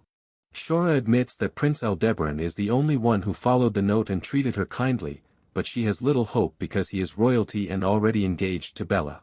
The note predicts that Aldebaran and Bella are destined to break up, giving Shora one last reason to hold on. Shora grips her dress and sniffles, admitting she could not give up and had no choice but to trust the note. Mira watches her sympathetically. Shora bursts into tears, devastated by how affectionate Aldebaran and Bella are. She apologizes to her father and everyone else, convinced that all hope is lost. Mira sits beside Shora and gently tells her that she is wonderful just as she is, leaving Shora staring back in disbelief. Mira winks and points out that Shora's love for her family and people, along with her determination and refusal to give up, makes her invincible even without the note. She adds that Shora is really cute, too. Mira suggests bringing her father's situation to the student council, since they would surely help with a student's family matter. Shora panics at the idea and insists she could never do that. Mira explains that someone must have deliberately deceived Shora's father and offers to speak with the Duke so they can figure everything out together. Shora quietly thanks Mira, deeply moved by her kindness. Leo suddenly emerges from the bushes and calls out to Mira, explaining that he has been searching everywhere for her. Mira looks up in surprise as Leo grabs her arm and urges her back to the hall before they are late. Leo guides Mira forward and tells her to watch her step. She thanks him, then turns back to call out to Shora. Mira waves goodbye as Leo escorts her away, thanking Shora for the note and suggesting they have tea together next time they meet. Shora lights up with a radiant smile and happily declares that she would love to join her. Inside the grand hall, Duke Isekai'd, Leo, and Mira join the others as the king smiles and announces that everyone has gathered. The king claps to quiet the room, announcing that he has two major revelations to make on the Academy's founding anniversary. Cheers erupt as the king announces that first Prince Aldebaran and Lady Bellatrix will marry after graduation and eventually succeed him in ruling the kingdom. As the noble ladies excitedly whisper behind their fans, the king reveals that second Prince Regulus is also getting engaged. Isekai'd calls Mira forward, and she steps up in response. Isekai'd presents Mira to the room, announcing her engagement to his nephew and revealing that she is the chef behind the scenes at the eatery and Patisserie Estel. Mira bows modestly as Isekai'd praises her many original recipes, including her famous crunchy pies. The ballroom erupts in murmurs as the guests realize she runs the popular sweets shop, works at the eatery, and created the pies the queen adores. Isekai'd nods beside Mira as guests whisper about the vast difference in their social status. Isekai'd firmly declares that Mira has supported the kingdom through both diplomatic and domestic contributions. He points to the countless dishes and desserts on the banquet table, praising the many recipes Mira has created since arriving in the royal capital. Isekai'd adds that Mira's father is a former knight who once served Count Belful. Isekai'd places a hand over his chest and recalls how her father supported him when he was still a prince, admitting that he owes him a great deal. He smiles warmly and declares that he will repay that debt by officially welcoming Mira into the ducal family. Mira proudly stands beside Leo as she is formally introduced as Isekai'd's adopted daughter, Mira Beatrice. Mira looks down at the ballroom and realizes that stepping forward like this will inevitably draw scrutiny. She turns lovingly toward Leo and resolves that she truly wants to be with him, knowing her decision is final. Mira steps forward and introduces herself as Duke Isekai'd's daughter and Prince Regulus's fiancée, Mira Beatrice. She modestly tells the gathered guests that she is nothing more than a humble chef. Mira explains that she works hard every day to create new recipes simply to see people smile. Her greatest dream is to bring happiness to as many people as possible through her cooking. With a radiant smile, Mira reveals that she prepared all of the day's cuisine and hopes everyone enjoys it. The noble ladies gasp behind their fans, amazed to learn that Mira created the exquisite dishes. Leo encourages everyone to enjoy the food and sincerely asks for their blessings on their engagement. The banquet hall comes alive as guests rush toward the tables, eager to taste the exquisite dishes and sweets from Patisserie Estel. The king claps with a pleased smile and invites everyone to enjoy the rest of the celebration. Mira sighs in relief as Leo praises her for doing well. She thanks him and admits that she was incredibly nervous. Mira beams at the completely empty plates, delighted that everyone enjoyed the food. Leo confidently replies that it is her cooking, so of course they did. Music fills the hall, signaling that the dance is about to begin. Leo extends his hand with a gentle smile and asks Mira to dance with him. Mira happily accepts, then pauses when she spots Arcturus kneeling before Spica across the room. Spica stares in stunned delight at the engagement ring on her finger as Arcturus smiles beside her.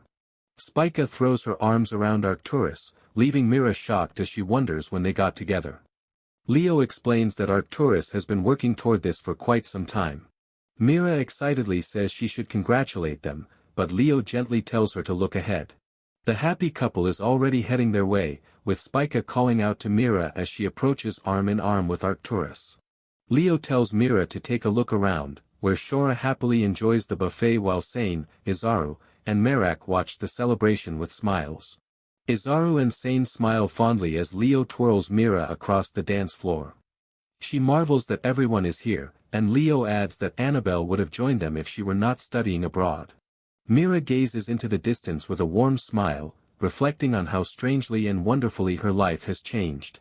Memories of her smartphone, game cards, and delicious food flash through her mind as she reflects that she was once just a mob character in this game world, yet now she is engaged to a prince. Arcturus and Spica dance together while Aldebaran shares a tender dance with Bellatrix. Nearby, Shora happily stuffs her face as everyone finds their own path to happiness. Leo gently kisses Myra's temple and declares that they will stay together from now on, ready to face whatever the future brings. Mira reflects that even as a mere mob character, she has become deeply entangled in the story unfolding around her.